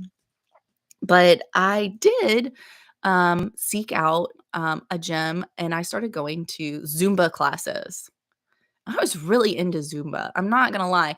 I would go, at least 3 times a week, and I really would go in the gym, and I would just, like, not understand anything in the weight section. Like, literally looking at it was probably as confusing as some people think about calculus and have difficulty, like, comprehending calculus. Like, that's what the weightlifting section looked like to me, at that point in my life. I was just overwhelmed, okay? But I wanted to be physically active, and so I was making it a priority. I bought a gym membership for I believe it was like a Lifetime Fitness gym, pretty nice gym, and they had a lot of classes. So I would, get off work, and I would literally just go straight there, and at least 3 days of the week, I would I would literally just stay until 9 o'clock when the last class was over. So it would be in the same workout room, and I would just do all the classes back to back to back. And I did that for quite a while. It was about a year, and that's a long time. I wouldn't say that I saw very much, change in my weight. I did lose weight, okay? I did lose weight. But at that time, I wasn't super, focused on my food or dieting or anything like that. But I did modify somewhat, right? Because I couldn't eat while I was working out. And there was, like, a Subway, I remember, right next to the gym, and so I would usually get, like, a Subway sandwich or something. So I was eating slightly better food than I would have been eating otherwise, and I was eating less calories than I would have been eating just because I was, introducing a new activity into my life. And so I did see, some change to my body. I was feeling really good about myself. I was, around 230. I can't remember. I was either in the upper 220s or mid 230s at this point in my life.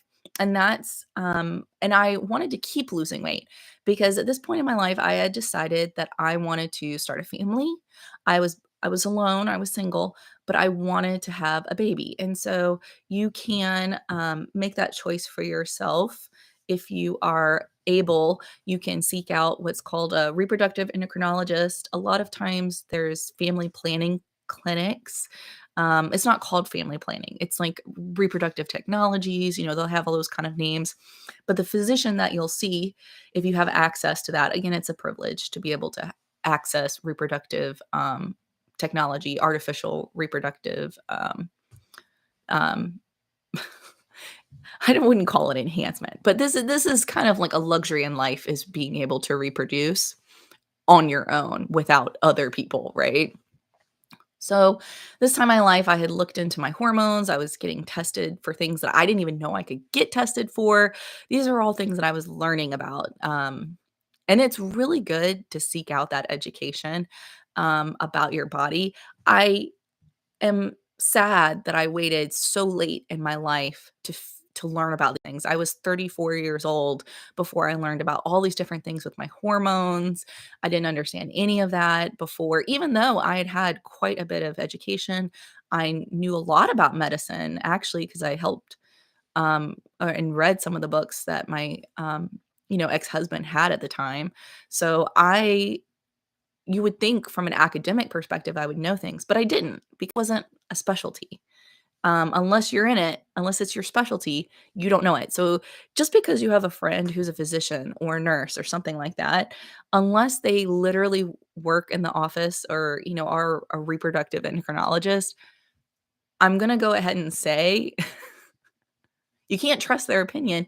You need to speak to an actual professional. These things are so specific. You got to talk to a specific person who, do it day in and day out, right? So here we go. Got to learn about my hormones. I got to optimize my hormones. We got to focus on my thyroid level. We got to push it up a little bit more. I was going to the gym, and my goal was to get under 200 pounds because that helps with pregnancy, right? So, one of the things that can lead to a higher risk pregnancy is being overweight. So, if you're trying to lose weight, and one of your reasons for doing it is because you want to have an optimal pregnancy, that's a really great goal to have. Um, and it was my goal. That was my motivating force at that time in my life at age 34 to lose weight, to do all those Zumba classes. This is one of the reasons I was so passionate about it was because I really wanted a family and I wanted to have as healthy a pregnancy as I could choose to do. And so I was seeking out information. I can't tell you, it took so much extra time in my life to learn about these things. And that is a privilege. The fact that I had the money and the time and I lived in a city and had access to these different resources, you know, we talk about things being a choice. Greg Doucette talked about things being a choice. You know, I did just happen to live in a city. I happen to have the privilege of having a career that afforded me certain opportunities. And at the time I was by myself, my only responsibility in life was to take care of myself. All of that is a privilege.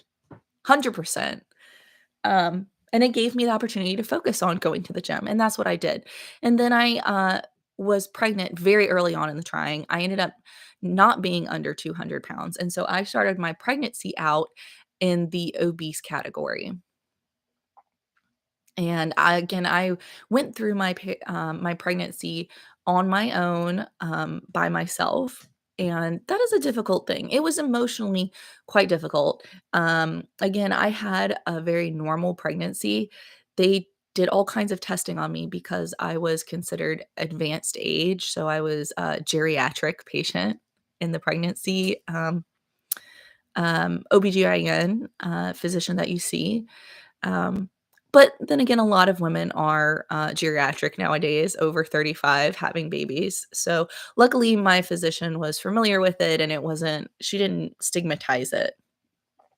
But there are more risks. Luckily, didn't experience any of those risks. I had the easiest pregnancy, according to her. And I will tell you, even the easiest pregnancy, man, it was hard, very physically demanding. And I had 0 energy. I could not bring myself to working out. I know that there are a lot of people, you'll see on social media that are pregnant and you see them doing these like CrossFit exercises.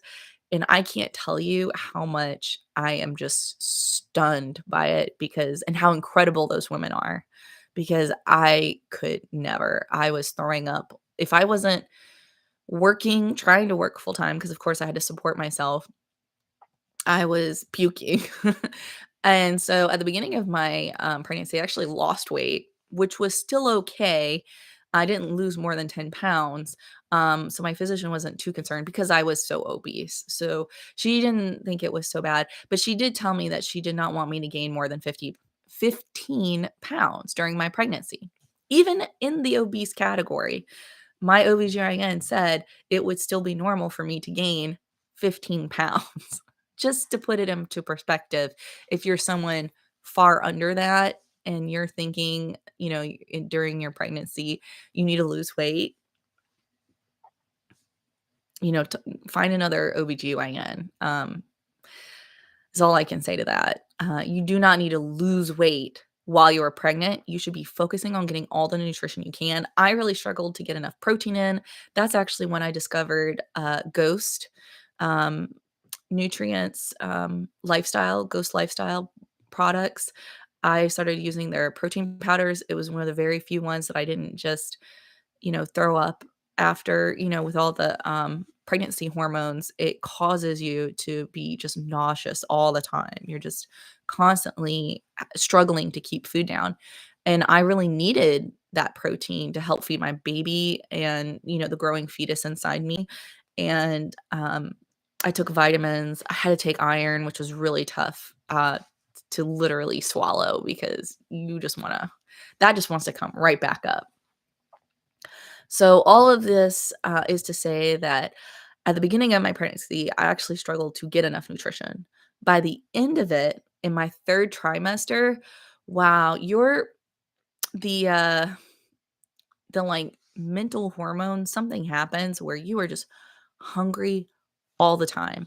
And during my pregnancy, I craved two things. I craved salads. I really crave salads with ranch dressing, very specifically. And I had never even liked or preferred that beforehand, but I just had a huge craving for ranch dressing and salads. And second was french fries.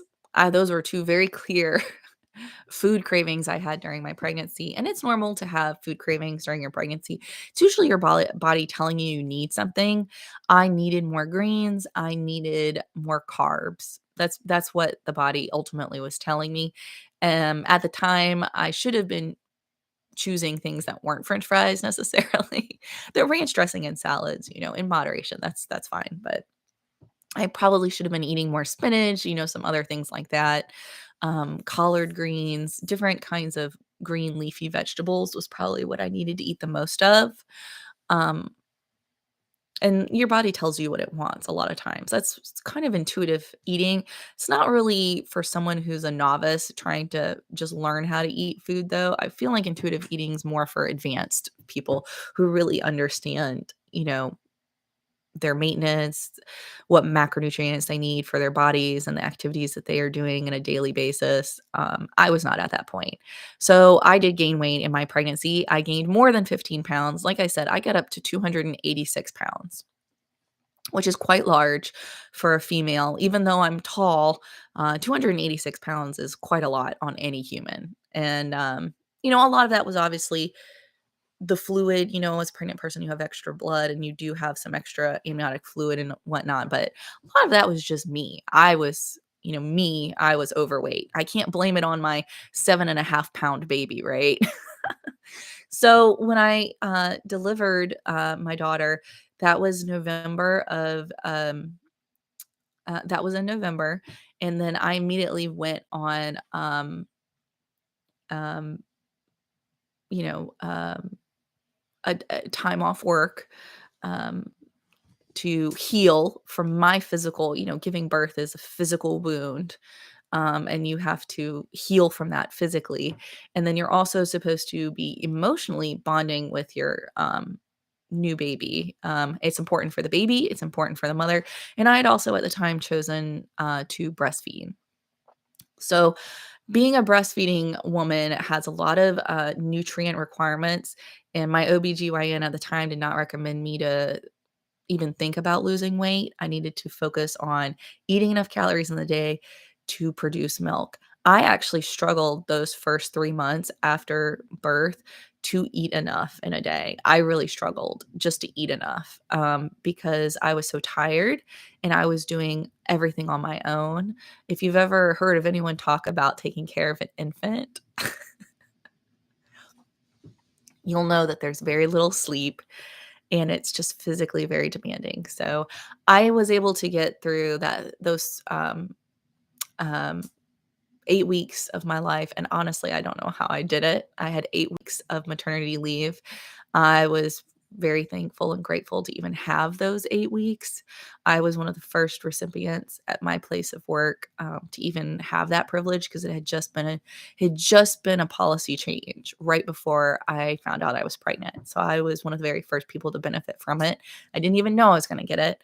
And, looking back, I think it should have been longer than 8 weeks. I think, my body and, my mental health and everything else needed longer. I don't know what is the right length, but I know 8 weeks. 8 weeks is not enough. But I was happy to have something, right? Um, Something's better than nothing, but that doesn't mean that it's optimal. Um, so yeah, I was breastfeeding, and part of breastfeeding, it's a whole different nutritional, thing, and at the time, I was putting my, my baby's, health above my own. So now I'm gonna get into a lot of things that I learned that I did not know.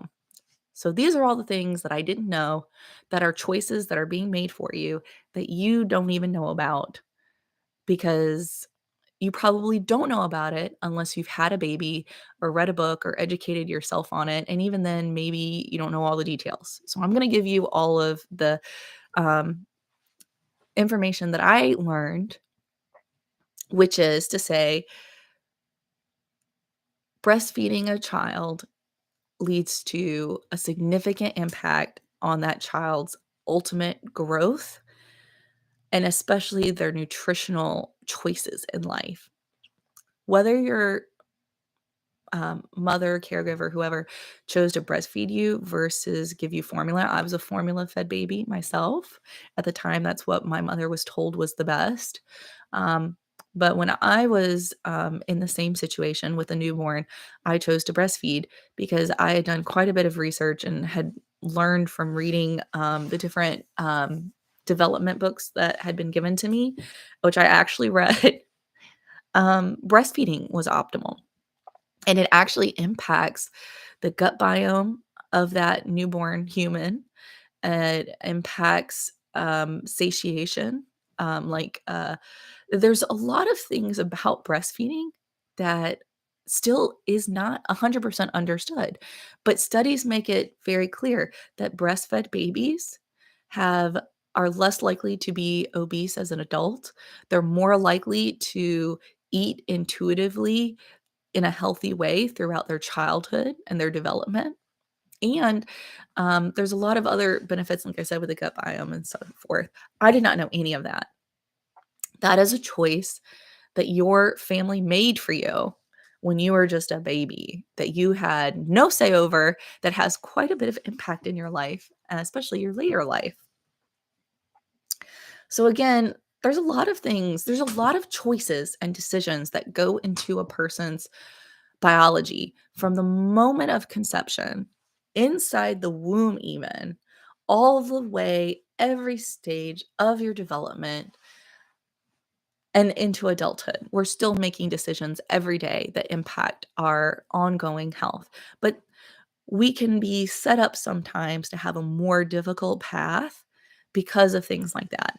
And not every mother or woman or whoever that has a baby, it is not always possible to breastfeed. There are countless reasons of why that is not even an option, let alone a choice for the parent.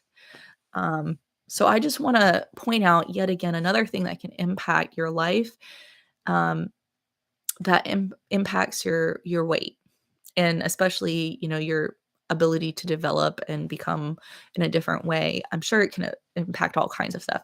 So breastfeeding.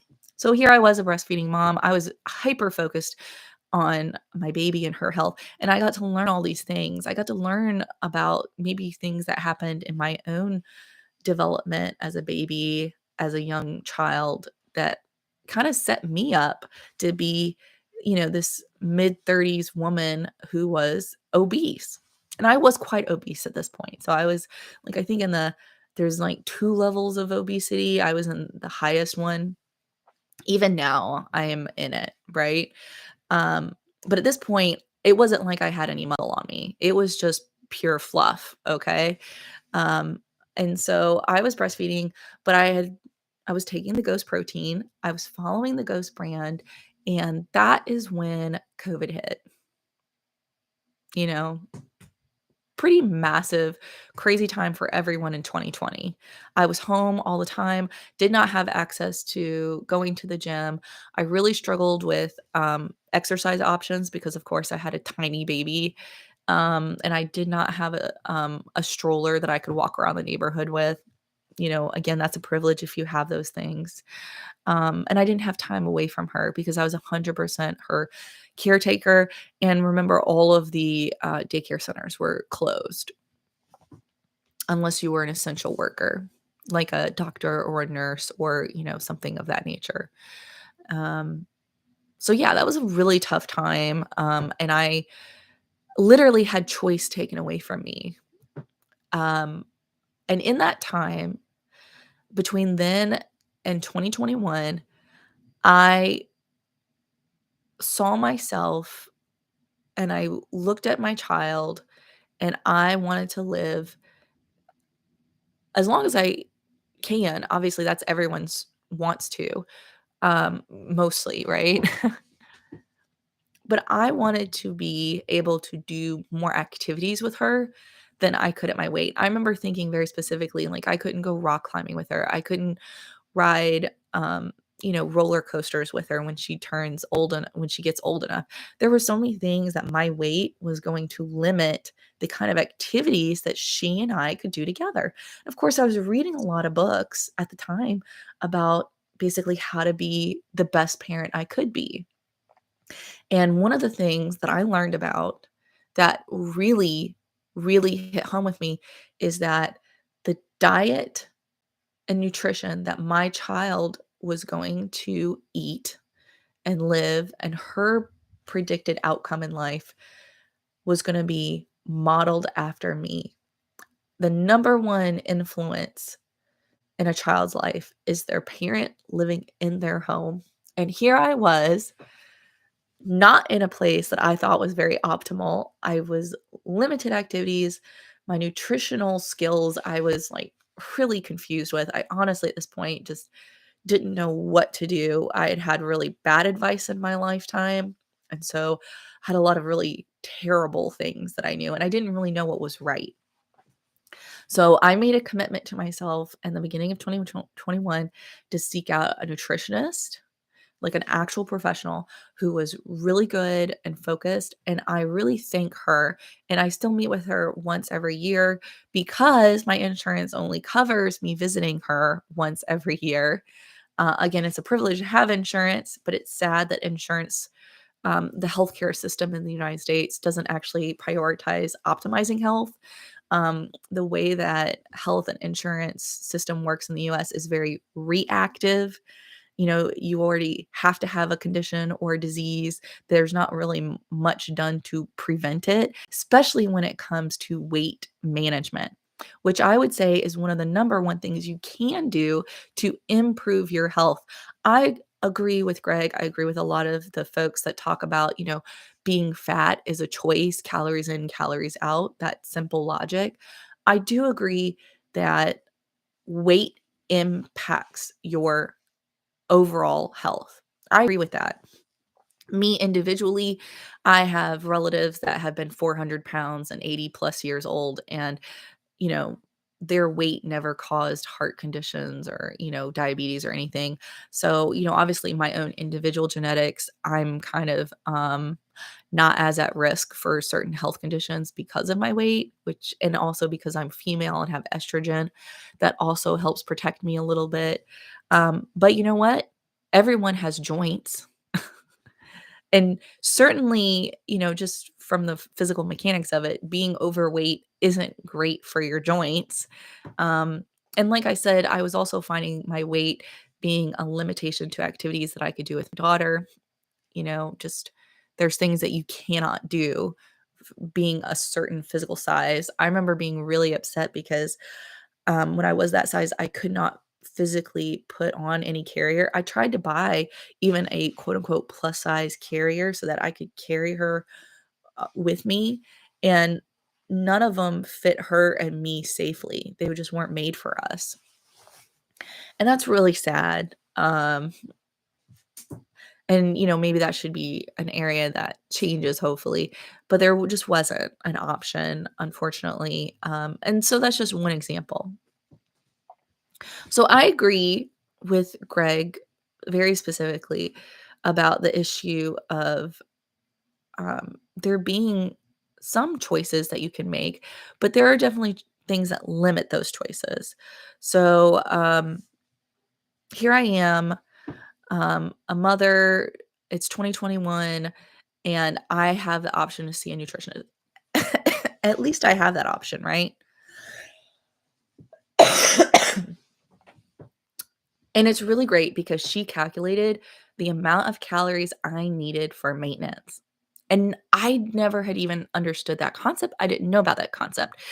Um, Literally, it was all new information for me. I just didn't even know about it. I didn't understand it. It wasn't something that had come across my radar. As much as I try to learn about things and know things, I just didn't have that information. So I'm really glad that, someone was able to teach me something. I've since been able to learn so much more because of folks on YouTube giving out a lot of really high quality information. But that takes a lot of time because you have to watch a lot of videos with a lot of terrible advice to get to the ones with the really good advice, the advice of high value for you. That's a lot of time, and that's what I did. So 2021, I put a lot of my time and effort and energy into learning how to be physically active in a way that would help support my nutritional goals, and that's what I did. Part of what I did was in March of 2021, signing up for a gym membership. And I think so much, my reason for doing that, a lot of it had to do with like social media influencers on YouTube that are fitness influencers. And I was like, you know, here I am. I remember there was like stimulus tax money, and I used my stimulus money, part of it at least, on I'm going to commit to having this gym membership. So I guess I could thank the tax incentives of that year for people like me in the middle class. Um, I guess I can thank that because honestly, I would not have joined the gym. I would not have paid for a membership if it had not been for that. So that was a very um, lucky opportunity that money happened to, I had that extra cushion in my budget to prioritize and spend it on a gym membership, which is what I did. And of course, the gyms had just opened that month so that I could go to a gym. So here I am starting my fitness journey. And in that time, I did lose weight. I've put on muscle. And like I said, it's been 2 years since then. And I've had the time to think about, to learn about all these different things. And I've had different health appointments since then. I've had different things happen with my health. I've had um, stumbling blocks, so to say. I've had have surgery on my wrist, and so there was some downtime there, but I still went to the gym. Even if I couldn't do all the things that I wanted to do in the gym, what I wanted to do was create a habit. So these are going to be the things that I want to share that really helped me change from the person who didn't really know anything, who really didn't have all those choices, to a person who I tried to optimize the choices that I would have before me so that I could make a choice to kind of put my, managing my weight as a priority in my life. So the first thing is I obviously made it a priority in my life. If you're not making something a priority, it's gonna fall to the bottom and it's gonna get left off. Every single person I know that's an adult is pretty darn busy, especially if you're a working person or if you're in school or if you have a lot of responsibilities, if you're taking care of children all day, that's a lot of work on your shoulders. You have to make yourself a priority, love yourself, love your body enough to say, I'm worth it. That was something that was the very first click in my brain that I had to do is that I'm worth taking the time, the mental energy, and, some of my budget money budgeted towards me. That's a hard for some people, that's very hard to be selfish because especially, I will say women in our society, the idea of being selfless is seen as a negative, and we're not allowed to be selfless. But I'm telling you right now, you need to be selfless in this way. It's kind of like being on an airplane. You put your oxygen mask on first so then you can help the people around you. If you have people in your life that rely on you, maybe it's your coworkers, maybe it's a family member that you care for, maybe it's your friends, maybe it's just, yourself. Rely on yourself. You deserve it. Your pets, you know, um, put take care of yourself first so then you can take care of other people, right? So that was the very first click in my brain that I had to change. I had mentally came to a point that I was allowed to prioritize myself first. And so every single day after that, I chose to make whatever I was eating, whatever my exercise plan for the day was, I got to make that as a top priority every single day. And creating that habit is hard. And so the only way to make it a habit is to keep doing it. And let me tell you, motivation dies. So you'll do it and then you fall off. You do it, you fall off. But here's the thing, let's say you would set out to work out 7 days a week. I'm not saying you shouldn't make that your goal. I think physical activity every day is good. Even if it's just 15 minutes. In fact, how about just make it 15 minutes, right? And then you can scale up. But sometimes when you're really highly motivated, you want to do like an hour every day, maybe 2 hours every day. I'm not saying don't do that if that's your motivation level. Go ahead and start at 2 hours every day. But the idea that you're going to sustain working out 2 hours every day of your life is unrealistic. And so what will happen sometimes is you'll hit this point where you don't hit your physical fitness goal of the day, your diet goal of the day. And then what happens? It's like, well, the train's derailed. I can't put it back together. Humpty Dumpty's fallen off the wall. He's cracked. I can't put him back together. So you just give up. I am guilty of this. It's happened to me.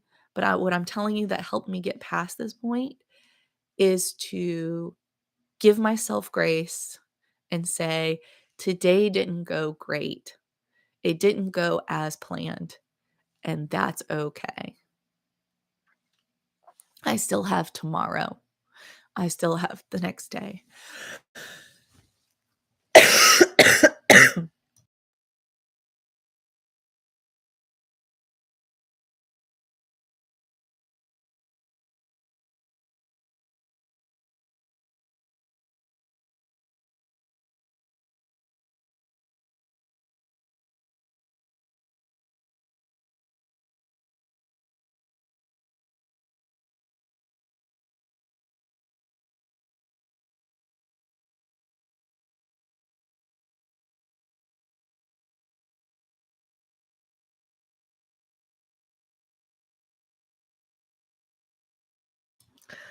I swear I'm gonna get through this.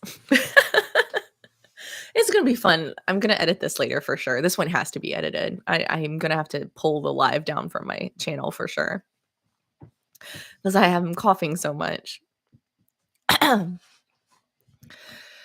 So the first thing is to make yourself a priority. The second thing is to have grace for yourself.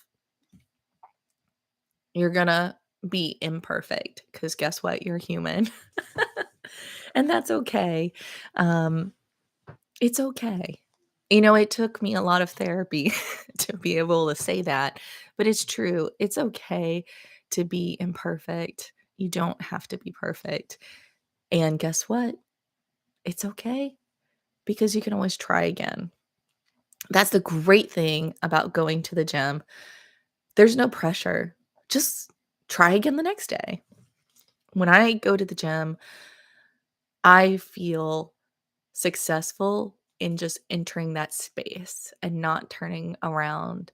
There are times where I have sat in the parking lot of my gym and I see the people walking in and I feel intimidated. I belittle myself because I know when I'm walking in, I'm probably going to be the largest person or the largest woman going in there. I'm almost always the largest woman in the weightlifting section as far as like body fat percentage. And that's even today. It was really hard at the beginning, but you know what? I was so lucky. I had the greatest experience of the gym that I went to. The very first personal trainer, that kind of orients you to the gym, she was excellent. When I told her, I want to look like Layla Ali, I want to look like someone that lifts weights, that's strong. She listened to me and she took me over to the machines. She took me through some exercises and she said, "This isn't the only thing you'll need to know." And she told me what I could look up on YouTube to learn. She did not gatekeep. And I was so impressed. And I'm so grateful to this day because you never know when you have an interaction with someone. She could have been biased, right? She could have been like other people and just assumed that because I was this overweight woman, it was my first time in the gym, that, statistically, I'm most likely to stop going and or just want to go on the treadmills and or go to Zumba classes, but then I'll quit and I won't take it serious because that's statistically what happens. So how can you not be that way? Well, I had someone in my life personally, one-on-one, tell me that I could do it. I could follow through. And sometimes just hearing another human being believe in you is magical. So that's what I'm going to say. Next. The next thing is have someone in your life, whether it's your personal trainer, whether it's your partner, whether it's some family member, whether it's a friend, have someone in your life help you support this new goal in your life. You need it. You need to hear it. It is important to have that. And it is critical to your long term success in life. Honestly, I would say it's true for any kind of success or goal you have in life. But most importantly, whenever you're trying to create a new habit, you need someone outside yourself to help believe in it too. It is critical. I mean, I'm not saying that there is not a, 1 in a million person out there that can do 100% on their own. I'm not saying that doesn't exist, but I'm saying let's set yourself up for the optimum success. Have that support system outside yourself to help support this new goal. It is critically important. I'm telling you. I'm telling you, just having someone to believe in you is really important. My dad was that for me. He was very supportive. My mother would babysit for me so that I could go to the gym. Then, when my gym opened up a daycare center, the daycare within the gym helped support me maintaining that goal. So, I had a support system to help me focus and have that gym time so that it became a habit. And that is so important to do, so important to build.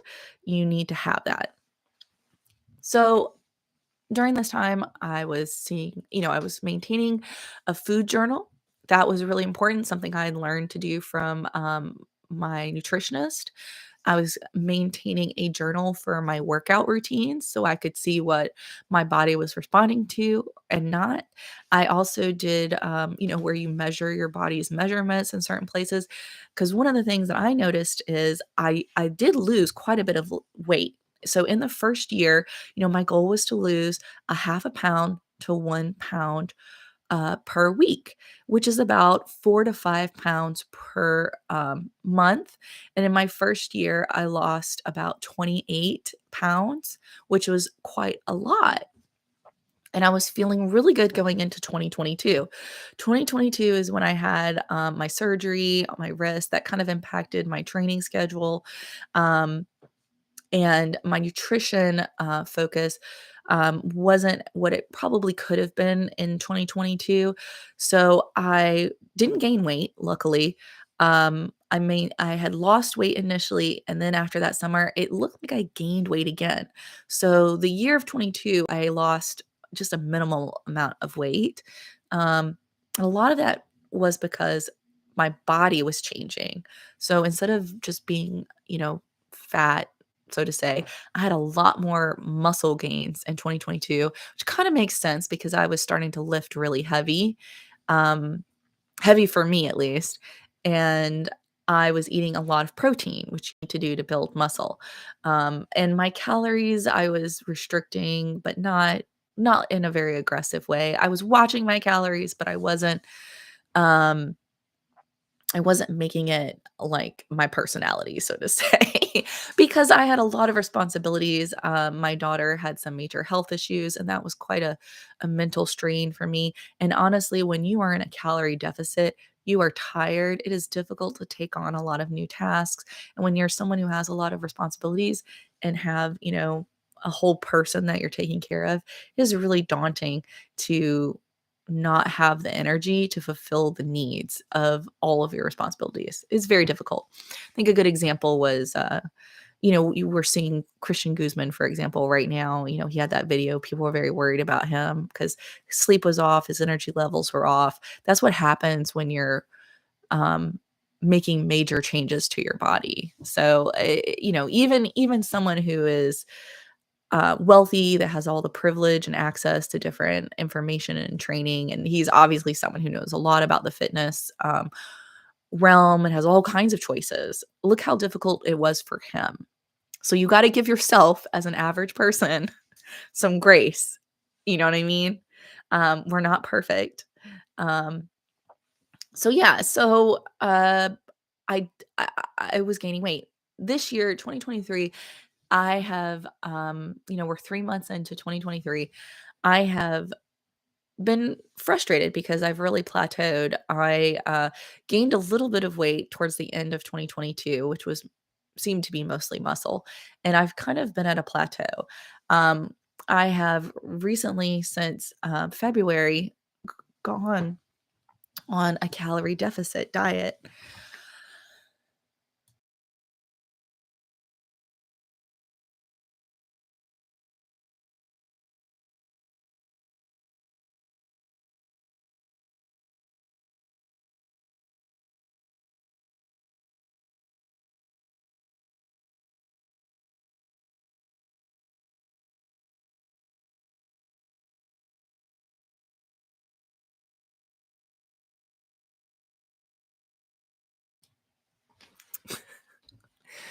Whew, I tell you. So I've gone on a calorie deficit diet, and that's been something that has been a struggle for me. I had to calculate my calories. It's tough to know what's like the right amount. I've also had my thyroid hormone being adjusted. I had a new um I ended up seeing a new specialist, and so he wanted me to go on the lowest dosage possible. Recently, my blood work was tested again, and that needed to be upped a little, so he upped it the most minimal amount, and so it'll probably keep going back up. So I'm not at my optimal thyroid level right now, and I'm in a calorie deficit, so my energy level is pretty low, and I'm trying to supplement that by taking different caffeine products essentially, and, vitamin products to try to do what I can, within my power to increase my energy levels, but it's difficult. What is in my control is I have chosen to go to the gym.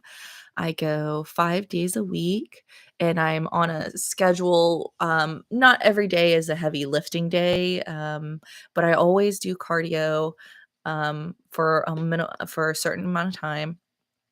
I am planning on increasing my cardio, but right now, I'm trying to pace myself so that I do not burn out, and that's a decision that I'm making right now, and hopefully that'll pay off. But it'll be nice to see from March 2023, or, I guess February 2023 where I started, where will I be in February of 2024? So I set myself a goal. It wasn't so much of a weight goal, although I do believe in having, I weigh myself daily, but I really, as far as track on a graph, my weekly weigh-ins just to see the change. If you do it day to day, there's fluctuation, but week to week is pretty a good indicator of tracking your weight. So I do suggest doing that. If it's just information. Weighing yourself on a scale is just information, and it is important for consistency's sake. And that is probably the fourth thing I'll say after this, having a support system and everything. You do need to have some kind of metric, objective metric to know what is happening to your body. So the objective metrics that I base my decisions on so that it is a choice is I take my weight into account. Obviously my height is not changing, but if your height is changing, you should, track that. And I have measurements around my body that I do. So you can do different kinds of measurements around your body.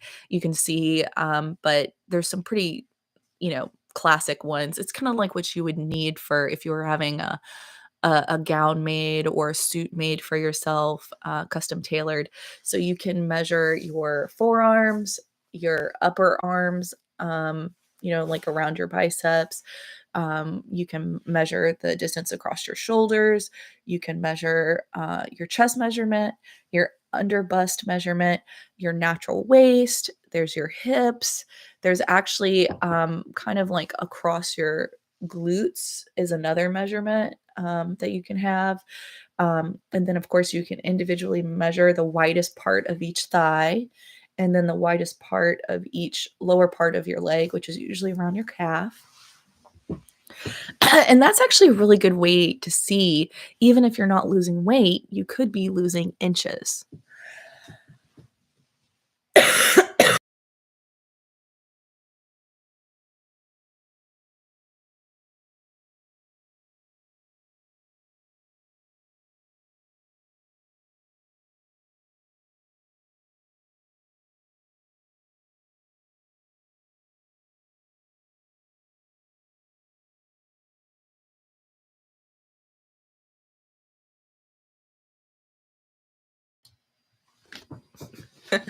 Um, so I was just gonna show you the very first ones I used.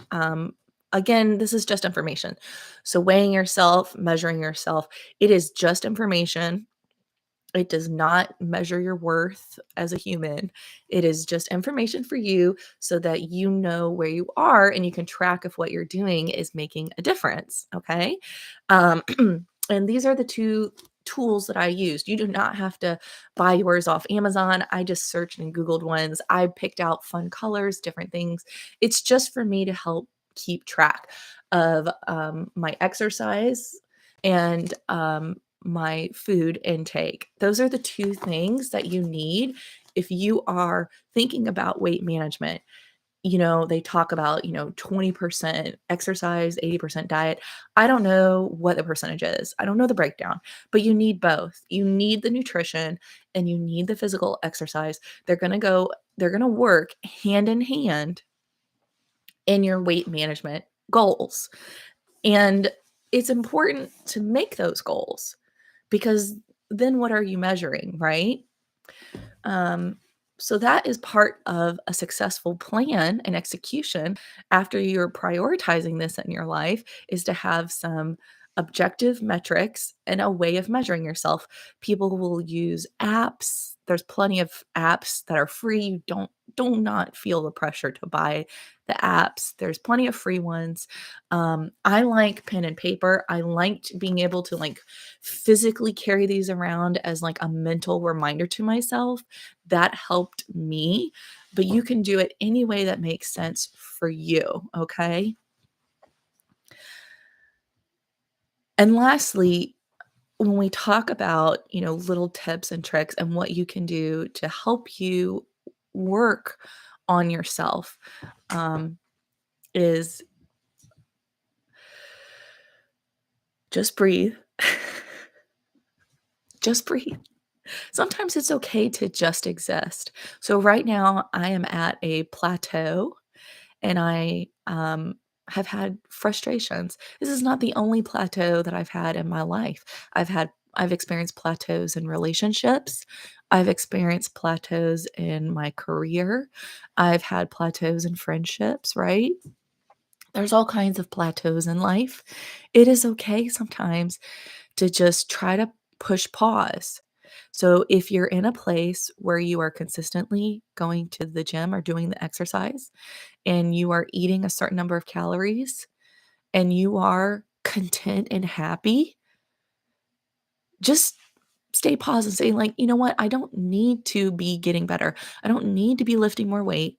I don't need to be, losing weight, so to say, or my body doesn't need to change dress size or whatever, up or down.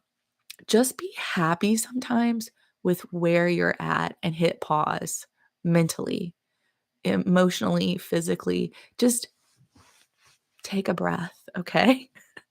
And then a month, 2 months, a year later, 2 years later, maintain where you are, right? We don't wanna go into a negative place. We wanna stay where we're at because 'cause we've achieved something, right? We're achieving something. You've achieved whether it's strength gains or your body's recomposed to a place. You're at a point. Keep those activities, those habits that you've made for yourself, keep them up. Don't get discouraged. Don't beat yourself up. Just take a pause, and then at some point after that, get back on it. Take another push. So this is something where you'll see a lot of times people tend to be highly motivated getting close to the summertime, I guess, swimwear, bathing suits, that kind of thing. More of your body is going to be shown and not as covered up. So sometimes it's like a motivation for a lot of people to start to refocus on their health, to think about their diet and their exercise. That's might be who knows in your life. There could be some event like, a friend's getting married or maybe a high school reunion, something of that nature, anything. It could be a birthday, any reason. Maybe you have surgery for your knee or something and you need to lose weight for that, um, so that the surgery is, safer, that's okay. What you do is when you have that thing coming up, use it as motivation and set yourself like a 12-week goal, right? 12 weeks, 3 months. Set yourself this short-term goal and be like, "You know what? I'm going to push myself a little bit beyond what my habit has created." Now, don't put yourself too hard. We're not trying to damage our bodies or create an unsustainable, place in our lives, but you push yourself a little bit more. You do a few more reps. You add a little weight to the bar, or the machine that you're using. You do a little bit extra cardio. These are like the little things. You think about your calorie intake. You're like, "Ooh, can I modify 100 calories off, 200 calories off, no more than 500 calories in a day." I would say take off because you're gonna really put yourself the next day, you're gonna have to balance. You're gonna kill your ability to just function every day if you take off too many calories. Um, but those are the kind of adjustments in that time period. Just kind of make that push. And you don't have to keep making these pushes week after week, month after month for years on end. This is something that is best done in spurts to get you past plateaus. But if you arrive at a plateau, my best advice is to stay at it. Stay at that plateau you're at and be there for a while. Be comfortable with it. 2 months, 3 months, like I said. And then you kind of dig deep and you're like, "Okay, my body's gotten used to this. Now I need to do something different. I gotta add some weight onto the bar. I got to do more cardio. I need to bump, up, um, what I'm doing in the gym." Or and you can do both. You can do an and or an or here. I need to cut my calories, okay? So when they say calories in, calories out, that's not a lie. It's just it's a very simplistic equation to what's really going on because there's a lot of choices because you need to have yourself set up to have as many choices as possible, and sometimes you don't have those choices. But when you get to a state in your life where you have the privilege of having a few choices, like either cutting your calories or adding to your activity level or doing both, right? We want to maximize our choices. You might be able to do both of those things. Go ahead and do them. And for the period in your life where you don't have those choices, so to say, because of demands on you in your life outside of your focus of your weight management, that's okay. Take a breath. It's okay. I think this is the kind of advice that I wish more people talked about. Um, it's the kind of advice that I would want to hear from myself. It's the kind of advice that I've learned from nutritional experts. And nutritionists really know their stuff, and they only want to help you. There's a lot of psychology in this as well. So some of the things lastly that I'm going to say, if you haven't talked to a weight management therapist, if you haven't talked to a nutritionist, if you haven't worked with a personal trainer, if you haven't talked to a family member or a partner to help be your support through this weight management change in your life, these are some things that I would recommend doing. Find these things for yourself individually. Get some blood work done if you want to optimally change these things. And don't think that it has to happen overnight. You don't have to be a celebrity that completely changes your body for a movie role in 6 months. You don't it's not healthy, honestly. Losing weight in a super fast time period is really, um, hard on your internal organs and can cause a lot of damage. Um, I can think of an example in Hollywood is um sorry, I almost said Tom Cruise. That is not who I'm trying to talk about. Um, oh god, Forrest Gump. Oh, it's gonna drive me nuts now. I'm gonna have to edit this out for sure. Um, I'm gonna have to think about that. Um, God. Um, but we need to think about, like, people who have had massive weight fluctuations in very short amount of times. You can actually really damage your pancreas and induce type 2 diabetes by gaining and losing weight in too fast a session. You actually put yourself at risk for type 2 diabetes because you're damaging your pancreas by doing that. So, losing weight too fast is not good. It's not actually healthy. The best way to lose weight is, according to science, the best science that we have available to us is slow over a very long period of time. And not only will you lose the weight, you're more likely to keep off the weight, which is the ultimate goal because you don't want to have to go through this cycle all over again. So that's what I'm going to end with is think about what you can do to set yourself up for long-term success. Don't think in the short term, think in the long term. You're a human. You have at least 8 decades of life in you. You got a lot of life to live. Think about how you can set yourself up to be an 80-year-old and getting to do all those activities you want to do as much as you have in your ability, right?